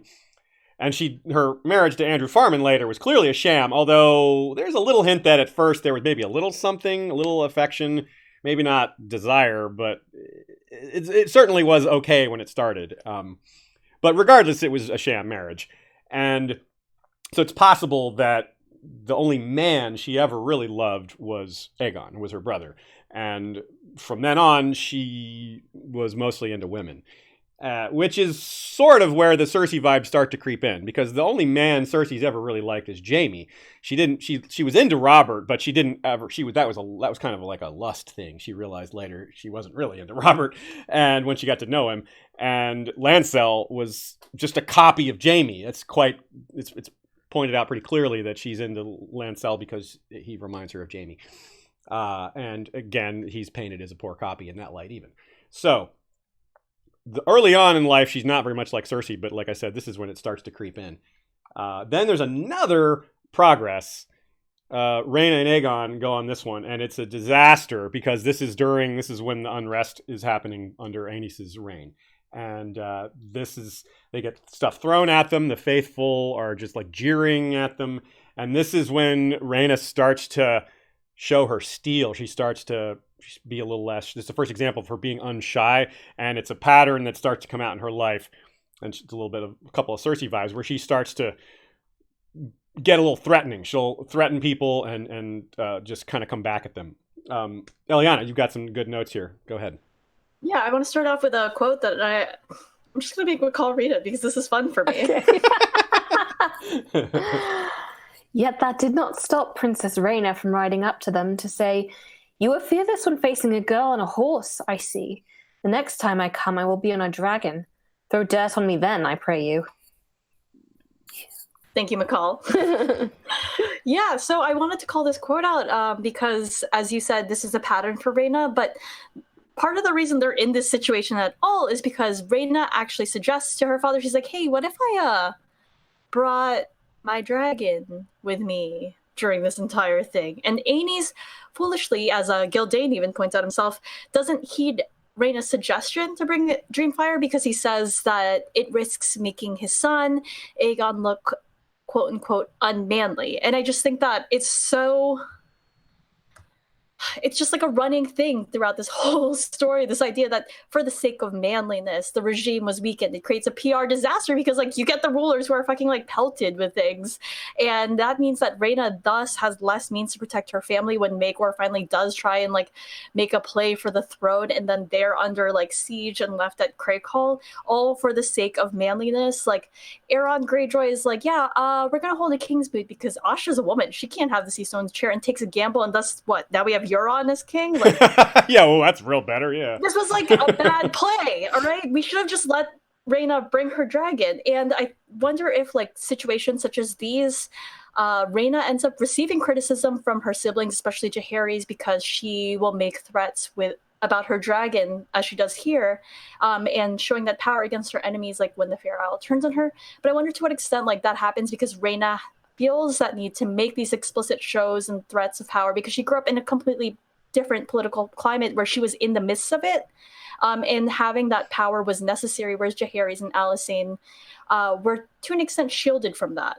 That's a great take. I mean, from the moment Rhaena is born, she's a pawn. She's immediately in the midst of the succession, and her whole life it goes the same way. Not just for her, but for her kids. Her kids, Arya and Rhaella, are constantly being used as pawns, constantly thrown into politics without any agency.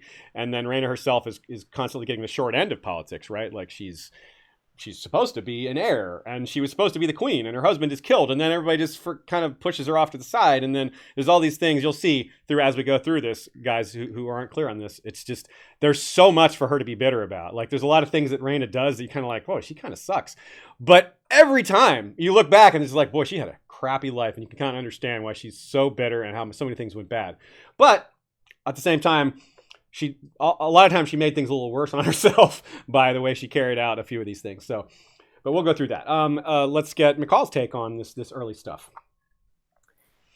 I mean, I really think that, I mean, I totally agree with you guys. I think that, you know, she was almost like thrown into the pool as a baby, and she learned to swim.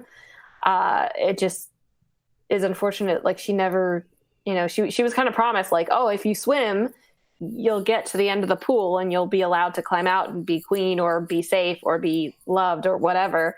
And she never gets to the end of the pool. Like, it's never there. She's like swimming and swimming and swimming, and her entire life is basically more effort. And I think that explains a lot of where she goes in the end. I mean, even like just what you were saying about like her and her daughters being pawns, like her first move as a mom is to be like, we're not involving our daughters in this. Aegon. Like, we're not doing that. And, you know, she doesn't succeed in that either because of stupid Tyanna. And, you know, just every move she tries to make is, I would think, a lot not due to her own, you know, miscalculation, but she's just checked at every turn. And you pulled a great quote here that perfectly shows the point you just made.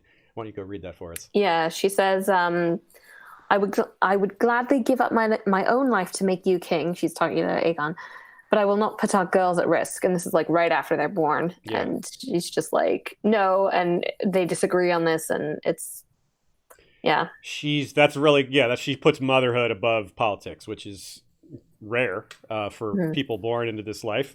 But it's understandable for her because she was born into politics immediately, and it sucked right away for her. So from the very earliest age, it was terrible. It comes with trauma from her possibly the only man she ever loved being killed by her own uncle, and then having to later marry that uncle, which we haven't gotten to yet. But it's just so bad, and just so many things to make her bitter. And so following Michal's analogy of swimming in a pool, it's almost like Rhaena was like, wait a minute. Why am I in this pool at all? I don't have to be in this pool. She eventually figured out she can just leave the pool and climb out and just go do her own thing. And that is what she did eventually. But that was after more and more trauma. More and more awful things happened. So here's how she faced it initially, though. This is also sort of Cersei-like, the way she faced this trauma and the way these awful things are happening to her. She's like, look, I got to do what I got to do, though. I got to be pragmatic. Yeah, I don't have time to just be traumatized here. And there's another great quote. Before Michal reads it, I want to point out that Rhaena and Alyssa, especially Rhaena, are amazingly quotable. She's one of the best people to quote in the entire book, maybe the best. She has so many great one-liners, and we didn't quote it in this episode, but the line about Balerion when Franklin Farman says, "Oh, we'll send Balerion away," and she's like, "You're gonna good luck shooing off the Black Dread, buddy." I wish I should have pulled that quote because it's so good. I should have gotten the exact wording, but it's I think Rhaena's so quotable. Anyway, enough of me gushing over Rhaena's quotes, and let's have Michal actually read one. I do not have time for tears. Whereupon, fearing her uncle's wrath, she gathered up her daughters, Arya and Rhaella, and fled farther, first to Lannisport, and then across the sea to Fair Isle, where the new Lord Mark Farman, whose father and elder brother had both perished in the battle fighting for Prince Aegon, gave her sanctuary and swore no harm would come to her beneath his roof. For the best part of the year, the people of Fair Isle watched the east in dread, fearing the sight of Balerian's dark wings. But Maegor never came. Yeah, I was something we were talking about earlier, how he just didn't see her as a threat anymore, so he just kind of ignored her. So upbringing-wise, this is kind of interesting. We're going to skip over some of the stuff, relationship stuff with like Alyssa and that, because we covered a lot of that during the Sunchaser episode. But I want to remind people of how she was. People were wanting her. The Lannisters kind of wanted to get her eggs and/or marry her, and to just do kind of get their own dragons, stuff like that. And that's part of why she had to kind of move on and get herself to Dragonstone. But well before that, she was reinserted into the succession crisis. Her family didn't want her to marry Maegor, but once they lost the power to prevent that decision, Visenya and Maegor circled back and said, hey, this same succession crisis is still hanging over. Maegor's people were telling him, hey, if Jaehaerys and Alysanne are out there, well, Rhaena's their elder, and if you marry her, then that really screws their claim quite well.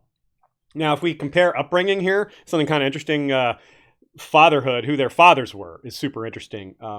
Rhaena's father is Aenys, which is a much different father than Cersei's father, who is Tywin. But Cersei's grandfather, Tytos has a lot in common with Aenys. And that is where the parallel hits pretty strongly, because so much of Tywin's personality is a reaction to Tytos. And so this all kind of trickles down. You guys have any takes on that whole Cersei, Rhaena, Tywin, Tytos, what do we call that? A circle, a triangle, a family triangle? Eliana, why don't you go first? Yeah, it's interesting because I don't quite see Rhaena acting like Tywin, right? And it seems like the one who ends up being influenced by Aenys' example the most are, of course, Jaehaerys, because he's inheriting that realm. And as we said earlier, like Alyssa, who does the same thing as Tywin in trying to fight a war using quills and ravens. So I don't know. I just thought it was interesting that Aenys and Tytos are both seen as these soft men, and therefore their families suffer for it. Yeah, that's a good point. Michal, what do you think? I think there's an interesting parallel to be made with Viserys a little down the road, King Viserys II, because he, insisted that he basically, what I'm saying is there's some amount of paternal cruelty and pragmatism that I think is more acceptable in a king than it is in a lord, because Tywin was acting for his own pride and for family pride. Rhaena here and Viserys later are acting because of the realm. And obviously there's debatable elements within each decision, but I think that Tywin is a lot like Rogar in that, like, it's a personal affront, and he can't stand a personal affront. That is unconscionable to him. That's why he goes after Tyrion, that's why he burns the Riverlands. Not because he cares about Tyrion, it's because of his own pride. True. So TLDR, Tywin bad.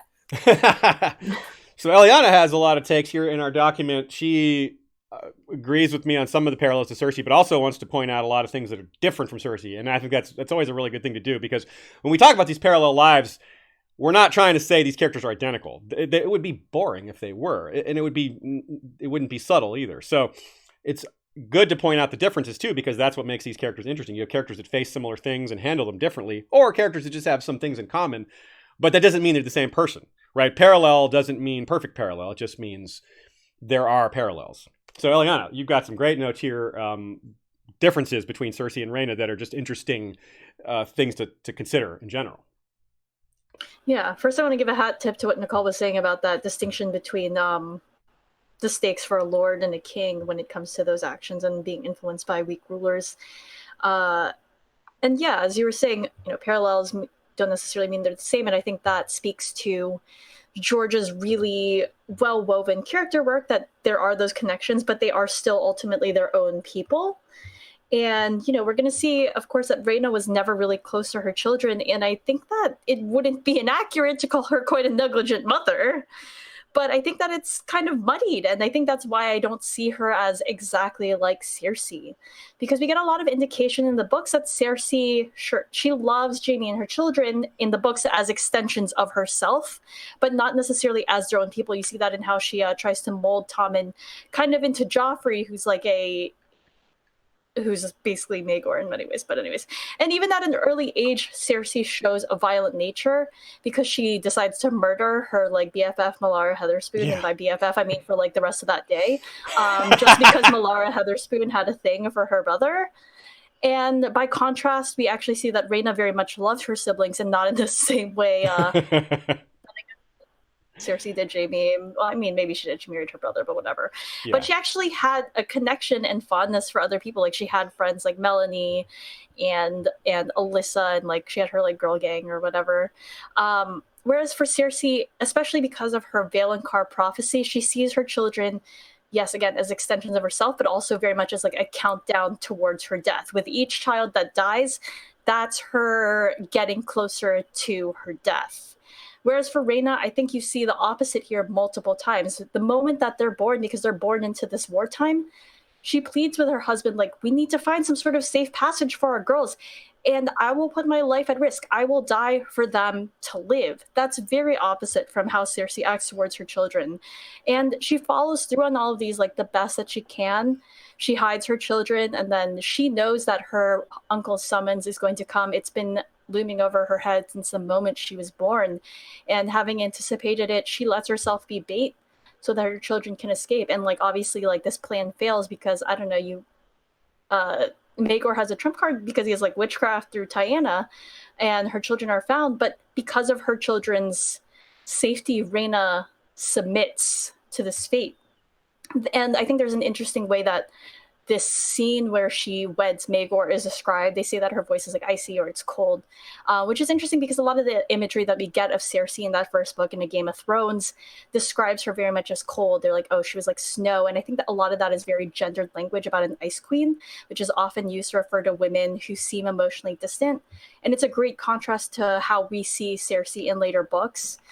Through her own POVs and interiority, and of course how her family sees her, where she's very much described like wildfire. So I think that's a bit of like those parallels and contrasts between Rhaena and Cersei. Well said. Yeah, you got some fist pumps from Michal during that too. She was giving you some thumbs up and all that. Yeah. Another example of Rhaena's attitude towards her kids that's different than Cersei's is that she says that she tried to kill Maegor on their wedding night. She had a dagger hidden under her pillow or something like that, which is the kind of thing which she would know that would get her killed. If she killed Maegor there, she would die herself. But she would have been doing that for her kids, presumably, because they were at risk. Any other Targaryen heirs were at risk if Maegor ever has his own kid, which... Think of everybody else as just like, if Maegor has a son, we're all screwed. And he just never did. So, because, yeah... that was yet another piece of anxiety that all these Targaryen women and other heirs had to deal with during Maegor's time. So when... if I could just say one thing. Absolutely, go ahead. I mean, I totally agree with Eliana, and I think we can't underestimate the degree to which Cersei's passion for anyone and anything is and like an autosexual type of thing. But I also think that Cersei, we see her arc change very much going back to that prophecy, right? But it's not like it swerves. It just kind of accelerates, Whereas I think Rhaena and her marriage to Maegor like is a complete derailing of her story. I think it's notable the changes in her personality, in her clinginess, in her meanness. I think they're again, given the text, we have to guess at some, but I think that it's pretty clear that she was extremely traumatized by her experience with Maegor, and understandably so. And I think that's when she starts to become more like Cersei. It's not the early life stuff is less so. It's the after the trauma and the bitterness and the losing. Like, consider how she treats Arya and Alyssa later. She's no longer making about wanting Arya to have a great life. She's more like, no, I want you to stay here with me because I'm miserable, and if you leave, I'll be miserable, even though you're miserable here. And that's how she handled Alyssa and Arya. And so that's when she starts to become more, I guess, selfish, maybe isn't quite the right word, but it's she's less magnanimous towards other people, even her own kids, which is too bad. Though that seems to melt off a little later, because we do see, at least in the end, she's visiting Rhaena every year, and that's the one person in her family, her daughter, is the one person she still has contact with once she's fully out of politics.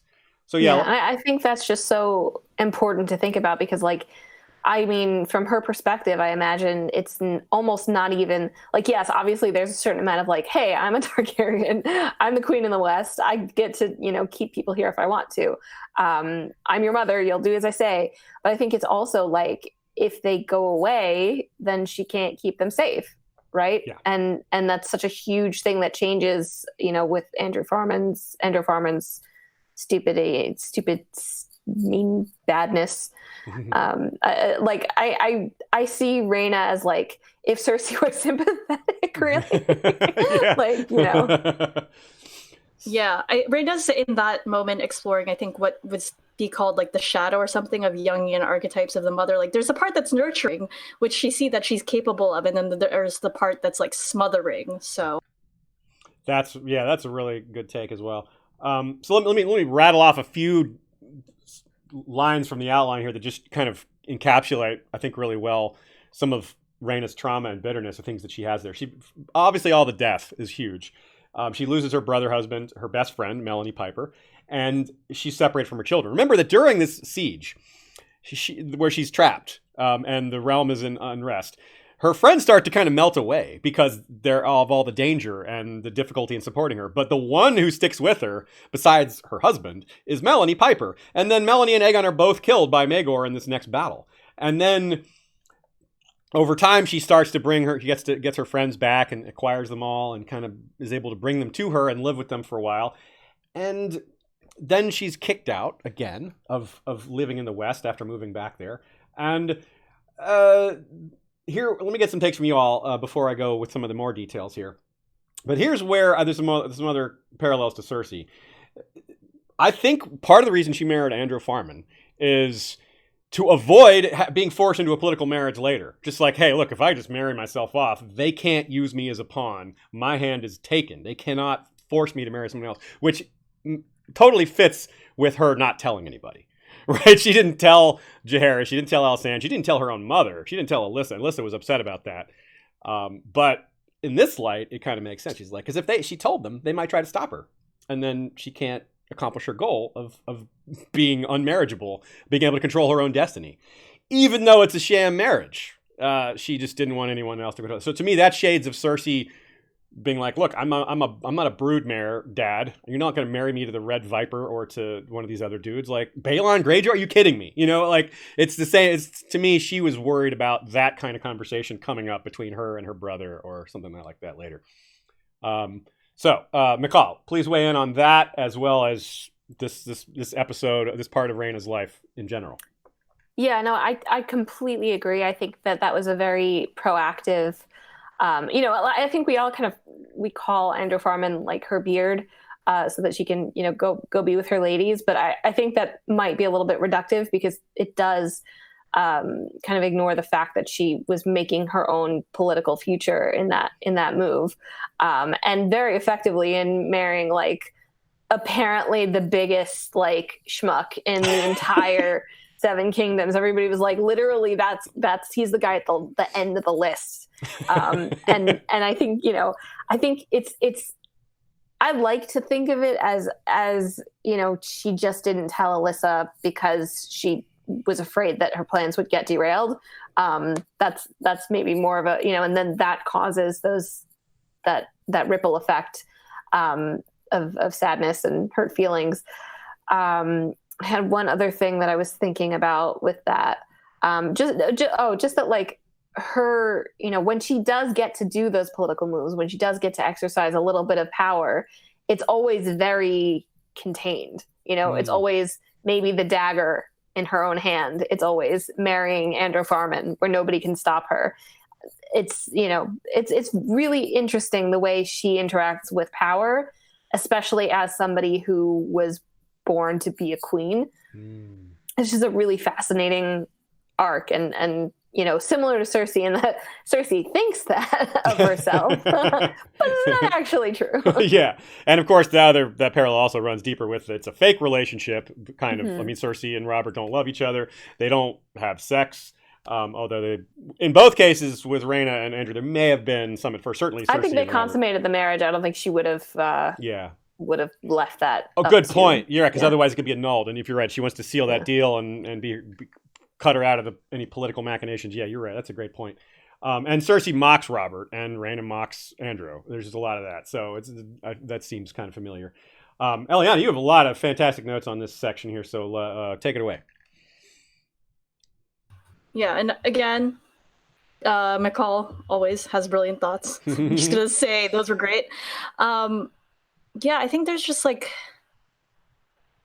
this was inspired by seeing like Michal's notes. I think there's like a discussion here to be had about the expectations that people had of women in Westerosi society, because like Rhaena did her duty in a way when it came to securing the Targaryen regime in a way that wasn't going to blow up the rest of Westeros under Maegor, right? Like, any children that she had at this point, they wouldn't be heirs to the throne. And like, in fact, if anyone wanted to be that greedy or make a power play, someone could do something so sinister as to use any children that Rhaena had as political pawns against Rhaena's siblings. So I think there's a little bit of like a pragmatism behind her not wanting to remarry, as well as, of course, trying to secure her own freedom. But I think there's also something kind of underlying and like sinister behind that idea that Rhaena must be married off in order to consummate that marriage and have children, because we get a lot of indication in the books that Rhaena is a lesbian, and to like force her into a marriage with a man where she has to subject herself to having sex with someone she doesn't want to. And of course, this is the fate of many straight women in Westeros anyway, but like this idea that women must be bedded and they must have children until one of them kills the mother, it's like a cruel system, and it's exemplified through both Alyssas, through Dela, the one of Alysane's children, the one that's married off to the Arryns, and Yeah, that's Dale, yeah. and this idea of dead mothers, of course, and and how it resonates throughout the rest of A Song of Ice and Fire. I'm going to point everyone to like an essay by Joanna Lannister on Tumblr called The Dead Mothers Club, and how this just keeps popping up in A Song of Ice and Fire, and questioning like to what extent does it add to the story and what is it actually doing. Well said. Really good. Yeah, I would even add to that, like, there's a point later on where I think after Arya dies and Rhaena's just like, I don't know what to do with my life.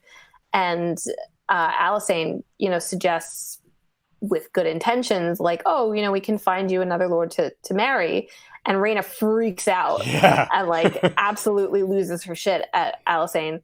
And I think it's very much that twist, that like two-part problem where she's a lesbian and she doesn't want to marry a guy anyway, but then it's also like the extra insult of like, this is how I become valuable, this is how my life gains meaning by being married to somebody because I have a penis, like that's that, then I'm like useful and whatever. And Alysanne even says you might still have more children, and it's just like, oh, you're usually good at reading people, but you did not read this one. Right, and that's part of her. That's a great point, because it's part of Rhaena's bitterness is like, how are you so good at reading everybody except me? Because everyone sits here and says Alysanne is so amazing, but it's like, well, that amazingness just misses her. Alyssanne's amazingness is projected at like 99.9% of the world, but that 1.1% is Rhaena's in that 0.1% that just the sun doesn't shine on her. I wonder if it's almost because she views her as like a second mother.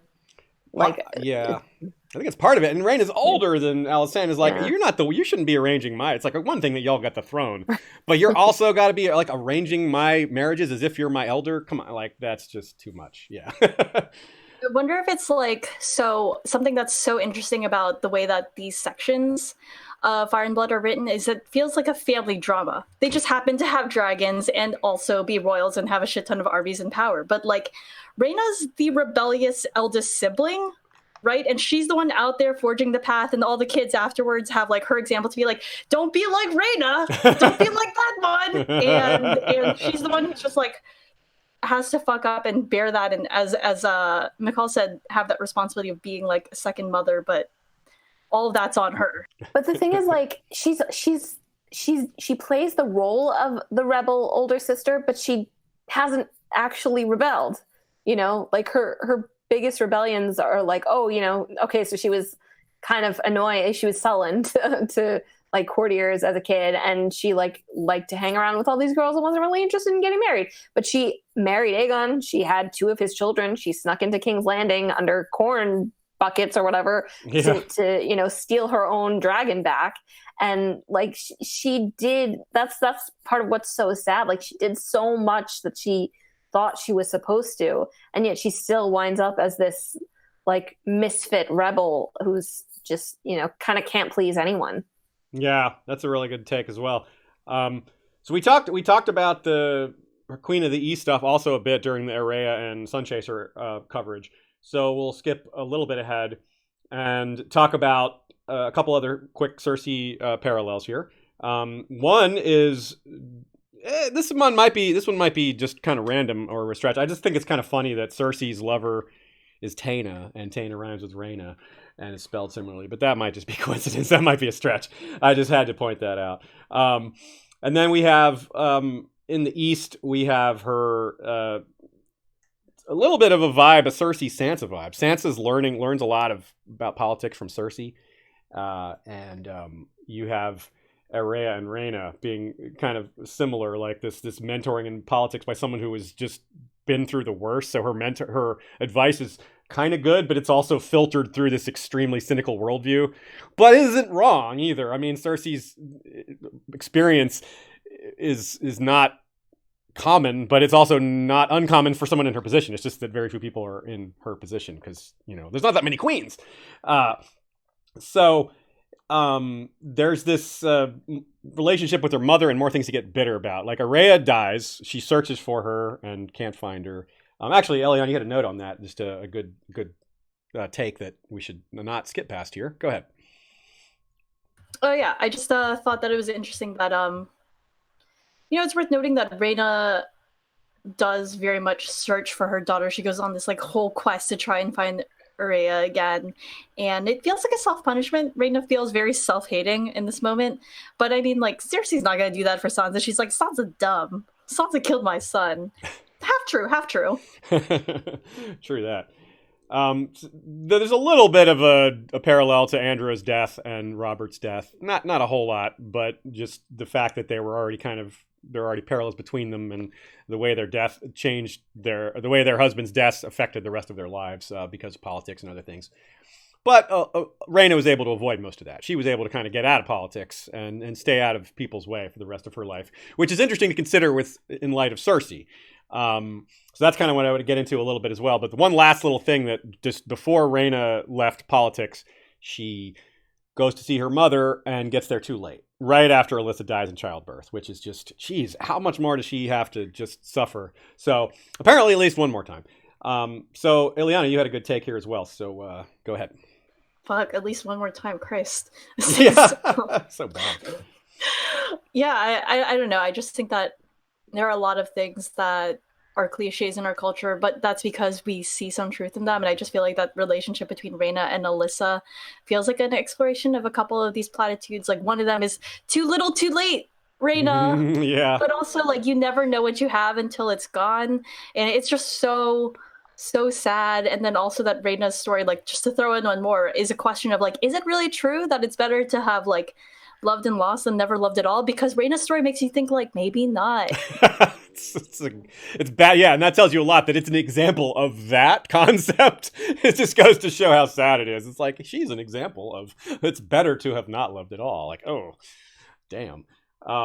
And of course, Cersei and Rhaena both lose their mother to childbirth. Cersei much younger. Cersei, like, that's another big difference between them, is that Alyssa was a big part of Rhaena's life, whereas Joanna was not a big part of Cersei's life only until she was about 6 or 7, I guess it was. And I think if we kind of wrap up Rhaena, some of her legacy. Just to say one thing about that. Oh, yeah, go ahead. An interesting contrast to me that, you know, Cersei, Rhaena doesn't actually seem to resent Jocelyn or Boromund at all. Like, she doesn't seem to be like, okay, I want to be your sister, but she instructs Rhaegar very, like, firmly like, okay, you're going to take care of them and also fuck you. Yeah, and don't have any more. But she like puts the blame on him, whereas Cersei like worships the ground that Tywin walks on, you know, and like and blames Tyrion instead. So it's an interesting kind of like contrast there. That's a good point. That's great. I love that. So yeah, and of course Rhaena had a dragon. Like if Cersei has all this like I wish I had more power. I wish I could do stuff. Imagining Cersei with a dragon. Imagine Cersei with a dragon, right?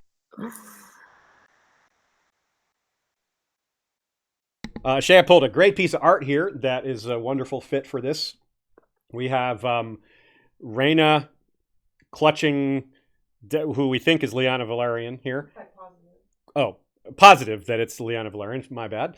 And with she's clutching her dead friend here. Just think of Cersei and Joffrey at the Purple Wedding and imagine how similar that feels while you're weeping. It's a very sad moment. Yeah, really good artwork inspired from this book. Okay, so this last little bit, let's talk about her legacy. She lost everyone basically in her life except Rhaella, and it's kind of interesting that she settled down. Well, and Dreamfyre, she got to keep her dragon, which is pretty important. Living in Harrenhal is kind of an interesting way to end her life because that's really close to where her life turned so bad. That's where Maegor killed Aegon and Melanie, and it's kind of the beginning of this long run of life being bad for her. But it's kind of neat that she befriended this Maegor Towers character who lived, who kind of another forgotten kind of guy screwed over by things that he had very little to do with.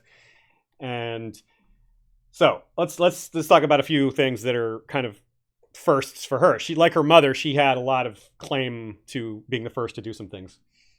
She was the first girl born in the royal dynasty since it was formed, or the first Targaryen princess to have twins, which is, you know, vaguely relevant to the whole twin issue is kind of vaguely parallel to Cersei, Jaime, and Aegon and Rhaena weren't twins, but they were, you know, brother, sister, and close in life. And then she had their own twins, so a little bit of parallel there. She was also the first Targaryen to remarry, since Maegor didn't really remarry so much as just add more wives to the list. And then she was the first to remarry because she got married again. So then we have, that's of course to Andro, because Andro was, you know, technically her third husband. Just Maegor, you know, wasn't by choice. So we can sort of not count that one. Another little, very small Jaime Cersei parallel there is how Jaime and Cersei would fool people by dressing up as each other, which kind of is vaguely like Rhaella and Rhaea being swapped. Oh, we're having cat thunder. That's a cat rubbing his cheek on the screen. Hey, buddy, get away from there.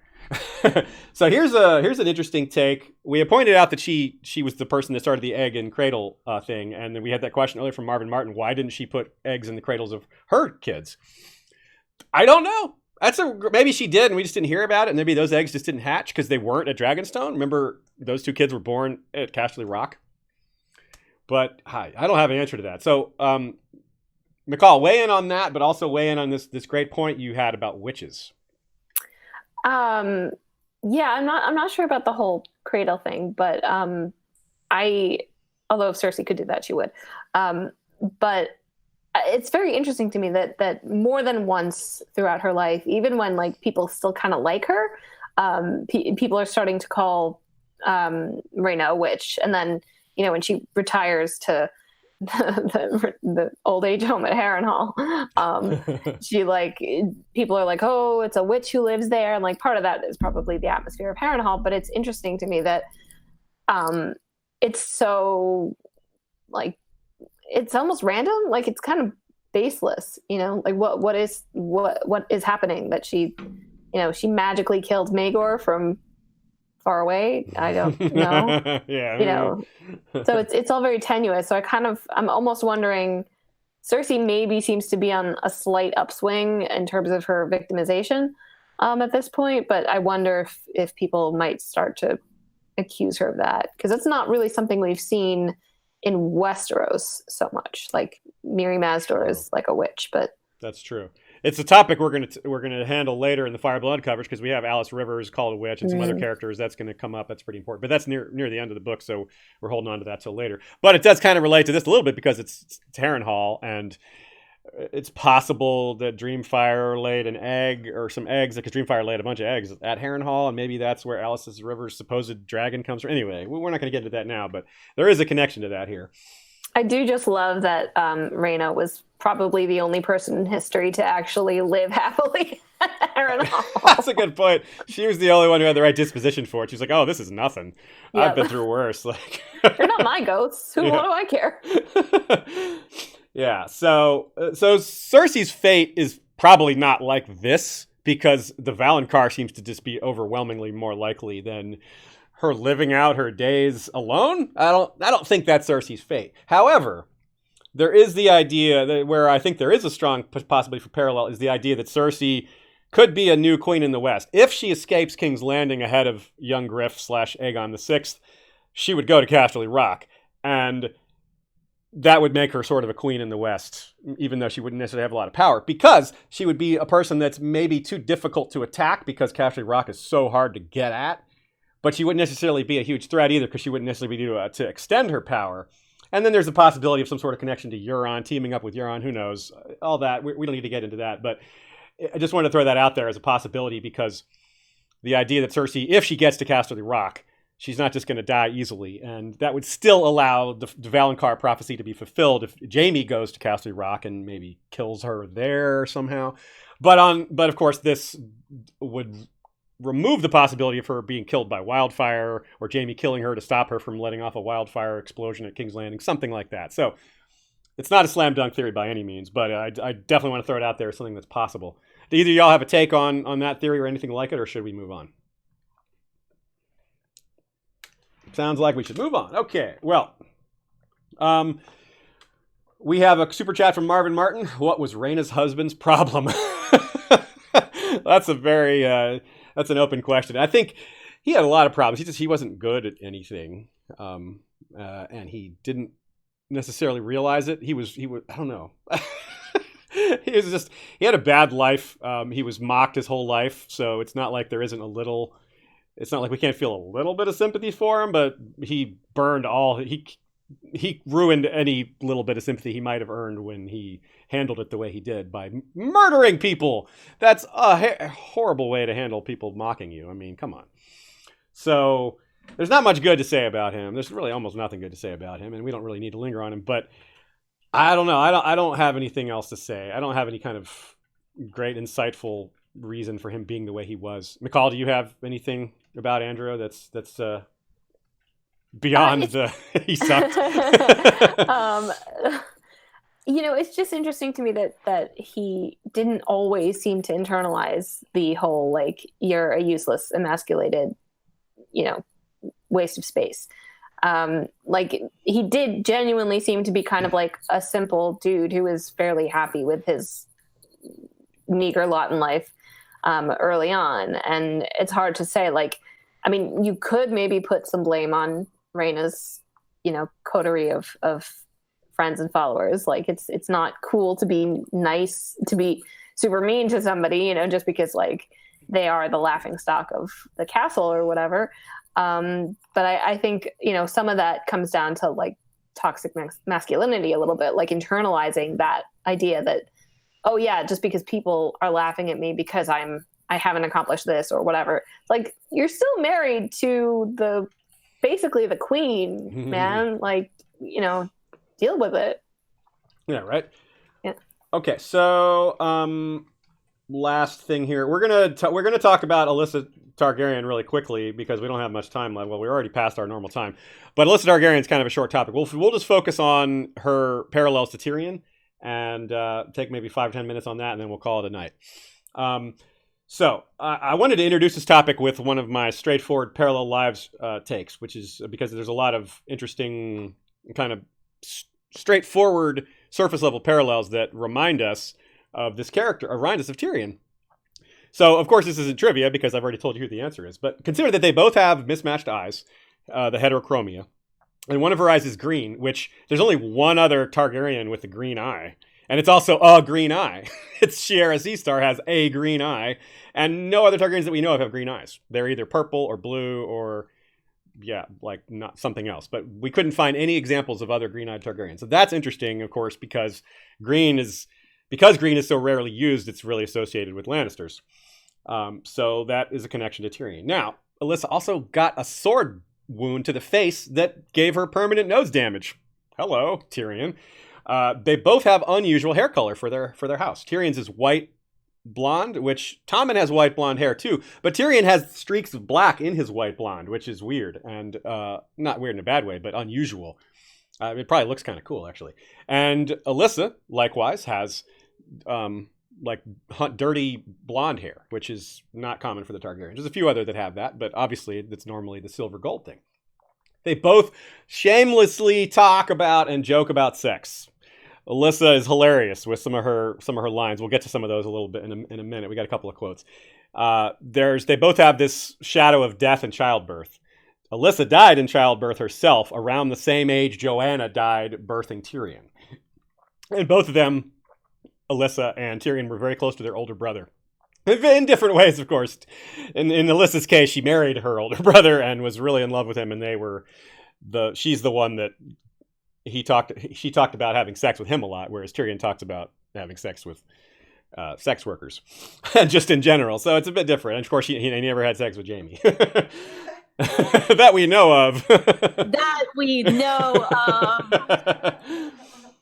So, boy, this is some interesting fan fiction here, isn't it?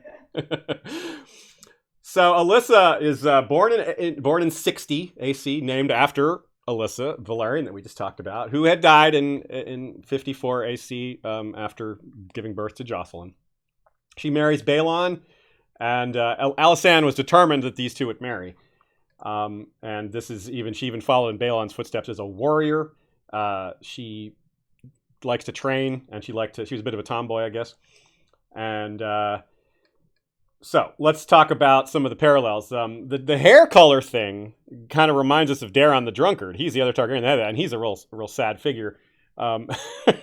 Michal, you wrote a quote wrote a little tidbit about Daeron here.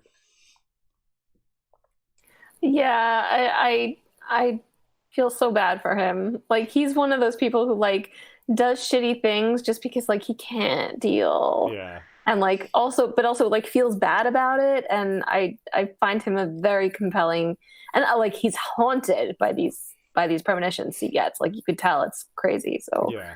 I like Daeron a lot. And Tyrion and Daeron have a lot of parallels. Dreaming of dragons, drinking a lot, being definitely Targaryens. Being an embarrassment to their father, all that. But that's but Eliana has also some takes here, and this is, let me set the table a little more. She and I had a little talk about this, is how it relates to Tyrion Targaryen, and that's fueling some of this conversation here. But just as a whole, I don't think this like all the Tyrion Targaryen debate. I'll restate where I'm at on it. I don't think it's an automatic truth. I'm not a person who says Tyrion is definitely a Targaryen. I'm one of those people that for a very long time has thought it was possible, that the evidence exists. It isn't a sure thing by any means. The evidence can all be interpreted as Tyrion being associated with dragons. It isn't necessarily that Tyrion is a Targaryen. It's just that his arc is associated with dragons. However, George just keeps adding more clues. He just keeps giving it. What is the point of making this Targaryen so much like Tyrion? I don't see it. Why? Just to have fun with it? Maybe. But there are other reasons. Eliana, you go ahead now. Tell us what you think. You have a lot to say about this, and I think a lot of it's really excellent. Yeah, I think I guess describe myself now as a Tyrion Targaryen agnostic, right? And for a long time, I actually was very against it. I was I don't really like the Tyrion Targaryen theory, but upon reread, as you were saying, there's just a lot there. And then I think what caused me to start rethinking it was when The World of Ice and Fire came out, because am I mistaken that Elio and Linda said that there was something in The World of Ice and Fire that they thought would be somewhat controversial amongst fans in regards to a theory? Yeah, I think that was part of it. Yeah, and then of course the timing, them being very specific with the dates of when Joanna was and wasn't at King's Landing, or mostly specific with it. Yeah, like it ended up ruling out very much. I think Jaime and Cersei, because nearly, there's like a 3-year gap, but then like there's a little bit of ambiguity between the anniversary tourney where Joanna and Aerys would have been in the same place, and then the birth of Tyrion like in 273 AC, and I was like, what the hell? What is this? So that made me start like really thinking about it a little more seriously. And I don't know, one of the things that I disliked most about the Tyrion Targaryen theory was that it seemed like it would undercut a lot of the character work between Tyrion and obviously his relationship with his father, Tywin. But the more that I thought about it, the more that it doesn't have to be that. Because like I completely understand the criticism that people say. They're like, oh shit, if like Tyrion's also a Targaryen, that's another secret Targaryen. And then it just feels like a lot less special when you have like reveal after reveal of secret Targaryen, right? One after another, and that it cheapens it. But I think that there's another way to go about it, right? There's more than one way to write this sort of idea. And with art, it's either you do one thing, right, sometimes, and to be like its own singular unique thing in contrast, or you go all in and you do it so much to absurdity that it becomes its own different thing entirely, right? And I think Fire and Blood lays a lot of the foundation for that, especially with the introduction and emphasis on dragon seeds, especially during the dance. And if it becomes less of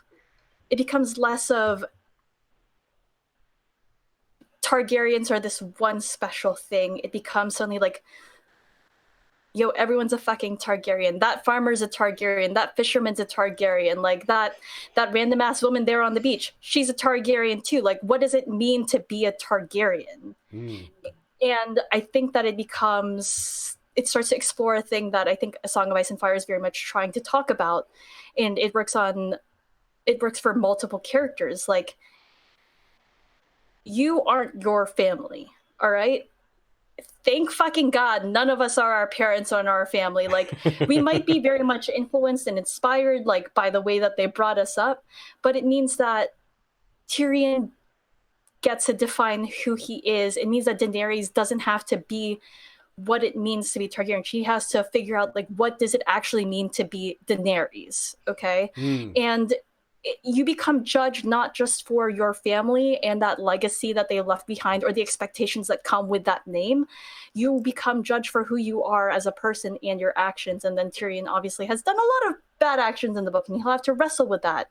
And of course, I think Tyrion being a secret Targaryen or bastard makes him a really interesting foil for other characters in the series. Like, for example, we see how Ramsay acts as a foil for Jon when it comes to bastardy. We see that in Theon and Jon, both as outsiders in Winterfell, but also part of that inner circle to an extent. And I think that it would be a really great exploration of comparing different characters and contrasting Jon and Tyrion's reactions if both of their parentages come out. Like, Jon obviously would be confused because Rhaegar, you know, to bring it back to Guardians of the Galaxy Volume 2, Rhaegar was his father, but it wasn't his daddy. All right. Ned Stark was Jon's daddy. And like for Tyrion, it could, like for Jon, while it might be heart-wrenching to find that out, for Tyrion it could be seen as a relief because he was raised, like Jon was raised as a bastard and loved by the man that he thought was his father, whereas Tyrion was raised as trueborn and utterly hated. So I think there's a lot of great room for character work there. That's a good point. And it would something I never thought about in this light is the whole idea of Jon and Tyrion going through that together and with their little budding friendship that started at the beginning of the series. What a thing for them to circle back to bond over, and like all dwarves are bastard in their father's eyes. You know, like, well, actually, you're not a bastard and I am. Like all along, it was the opposite. And of course, then it creates Jaime and Tyrion killing each other's fathers and all this other crazy stuff. So. Yeah, it works either way.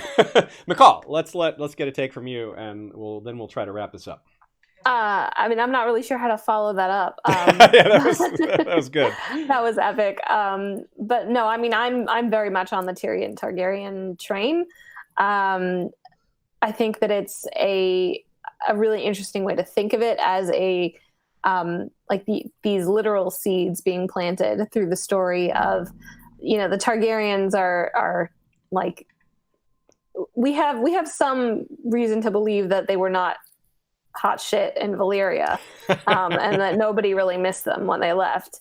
So I like the idea that we might kind of eventually be going back to that, because it is kind of a full circle of, we meet them and it's like, oh my gosh, the Targaryens are like this great ancient family, and then it's like, oh, it was 300 years and like they almost tripped into it. And I really like the idea of that coming around and playing into Tyrion's story. I am a little bit at a loss for how people are going to find out about this, or like how Tyrion is going to find out about this, because I don't think Bran is like watching that channel in the Weirwood net. But I mean, who knows? Like, anything's possible. It could be that he like gets on Viserion or whatever. The Brown Ben Plum scene may have foreshadowed him, for him rather than for Jon. That's exactly one theory that's out there. And if Tyrion is a dragon rider, I just firmly don't believe that Dany is going to have a dragon rider / husband who is, or head of the dragon who is not a Targaryen and related to her, because that's what they do. So so yeah, brother and cousin or nephew. Sorry. Right on. Okay. So I think that just is the point of Alyssa Targaryen. She's her own character, but there's it's just another reminder of this theory that just won't go away. The longer, it's one of these theories that every time there's new material, it just gets a little stronger. Dance of the Dragons made it a little stronger, because with Barristan sitting there thinking about Aerys and Joanna, and we're just like, why is he thinking about these things? And then the World of Ice and Fire throwing dates and times, and now Fire and Blood giving this parallel character. Whether or not George is going to give us this answer or make Tyrion a Targaryen, he absolutely wants at least those of us who pay really close attention to think about it. There's that much is 100%, because it's not an accident. It's either a red herring or it's the truth. It is not just, boy, this George didn't realize that he was making this parallel. So, all right. So I want to give a couple of funny Alyssa quotes because they're just so hilarious and they remind us of Tyrion. And then we'll close out the episode with letting our wonderful guests tell everybody where to find them so they can get more great takes like this elsewhere. Okay. At one point, it's said about her that she's as bawdy a wench as any barmaid in King's Landing. She herself says, "Red maidens, the two of us. But now we've both been mounted," in reference to her riding Meleys the Red Queen. She was the first rider of Meleys the Red Queen, which is interesting because Meleys was later ridden by Rhaenys, the queen who never was, and that all got very interesting with the Dance of the Dragons and all. Her children are Viserys and Daemon the Rogue Prince, who, went up, had Rhaenys on their team for a while there. So, and Eliana, you have this great take on Balon and Alyssa's wedding night.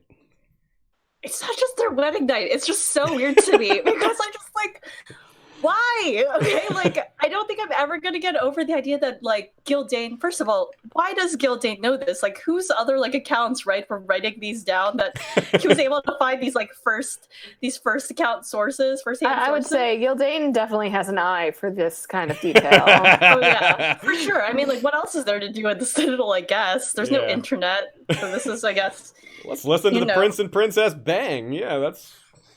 Yeah, Bran might not be tuned into like Aerys and Joanna's channel, but it seems like Gildayn's tuned into Alyssa and Balon's. So, yeah, like I'm never gonna get over the idea that like it's talked about how they had sex. It was so loud, everyone in the castle could hear it, and I'm like, dude, that's your brother. And also, like, when you say everyone in the castle can hear, like, your parents can hear too. Like, you don't want your parents hearing you having sex, and like. Then I think about it, I'm like, maybe it's not weird for them, like not weird for their family to hear you having sex, because I guess you're also literally having sex with your family and this is normal, but I'm just like, never gonna let this go. What a rabbit hole. They're humping like rabbits too. Oh, that works out pretty well. Okay, so I think that wraps it up. This is the longest stream we've had, Fire and Blood stream we've had. So that's cool. Character studies can kind of go that way. There's so many little things to talk about, so many things to relate it to, because it's the human experience. And anytime we talk about something that happens to a person, we all have our own experiences, our own takes to draw off and connect it to, and it's different than theorizing, although we certainly threw out a few theories here. We talked about a major theory, Tyrion Targaryen. So thanks very much to everybody who came. Thank you very much to Ashea for running production. Thanks for all the chatters. Thanks to the super chats and the great questions. Remember that we're having a Q&A next week, so you all can bring any other questions that didn't get answered here. You can bring them back up next time. You can send them to us in advance if you want us to consider them ahead of time. That does help. If you send us questions several days in advance of the stream, well, we get to think about it more. So big thanks to our guests. Eliana, thanks for coming. And please tell everyone where to find you on the interwebs and what you have in the works and what you've just put out and all that. Yeah, so as you said before, you can find me on Maester Monthly, which is a podcast that is based around the A Song of Ice and Fire subreddit, around cool conversations that people are having, kind of like a newsletter, but not, right? I mean, the Reddit subreddit's your own newsletter, whatever. And then also the Girls Gone Canon podcast. Right now, as I said, we are doing a POV reread, and we have just started the Theon chapters. A few weeks ago, we actually had Ashea, though, to help us wrap up the Sansa chapter, speaking of people guesting on people's things. Oh, yeah. Yeah, so you can find me there and on Twitter as Arithmetric. Good luck. Right on. Everybody, yeah, definitely check out those things. Subscribe to Girls Gone Canon and Maester Monthly. And Michal, please do the same. Tell everybody where to find you and what you're working on and all that good stuff. Yes, you can find me, my writing at hypable.com if you like Marvel, if you like Star Wars, if you like the Game of Thrones show, fantasy literature. You can find my writing there. And you can also find me podcasting a couple different places, actually. Marvel, I podcast at Level 7 Access. They're a kind of Agents of S.H.I.E.L.D., but also general Marvel Cinematic Universe stuff. I have the nichest podcast in the world, which is called Nice Jewish Fangirls.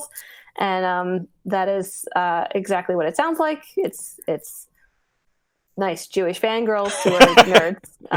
And that's all we do.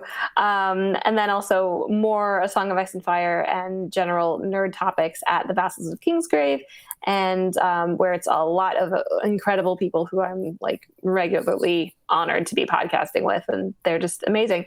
And yeah, Twitter is Ink as Rain, and that's pretty much it. I'm so tired right now. Yeah, I have to go to the bathroom so bad. we probably all do, yeah.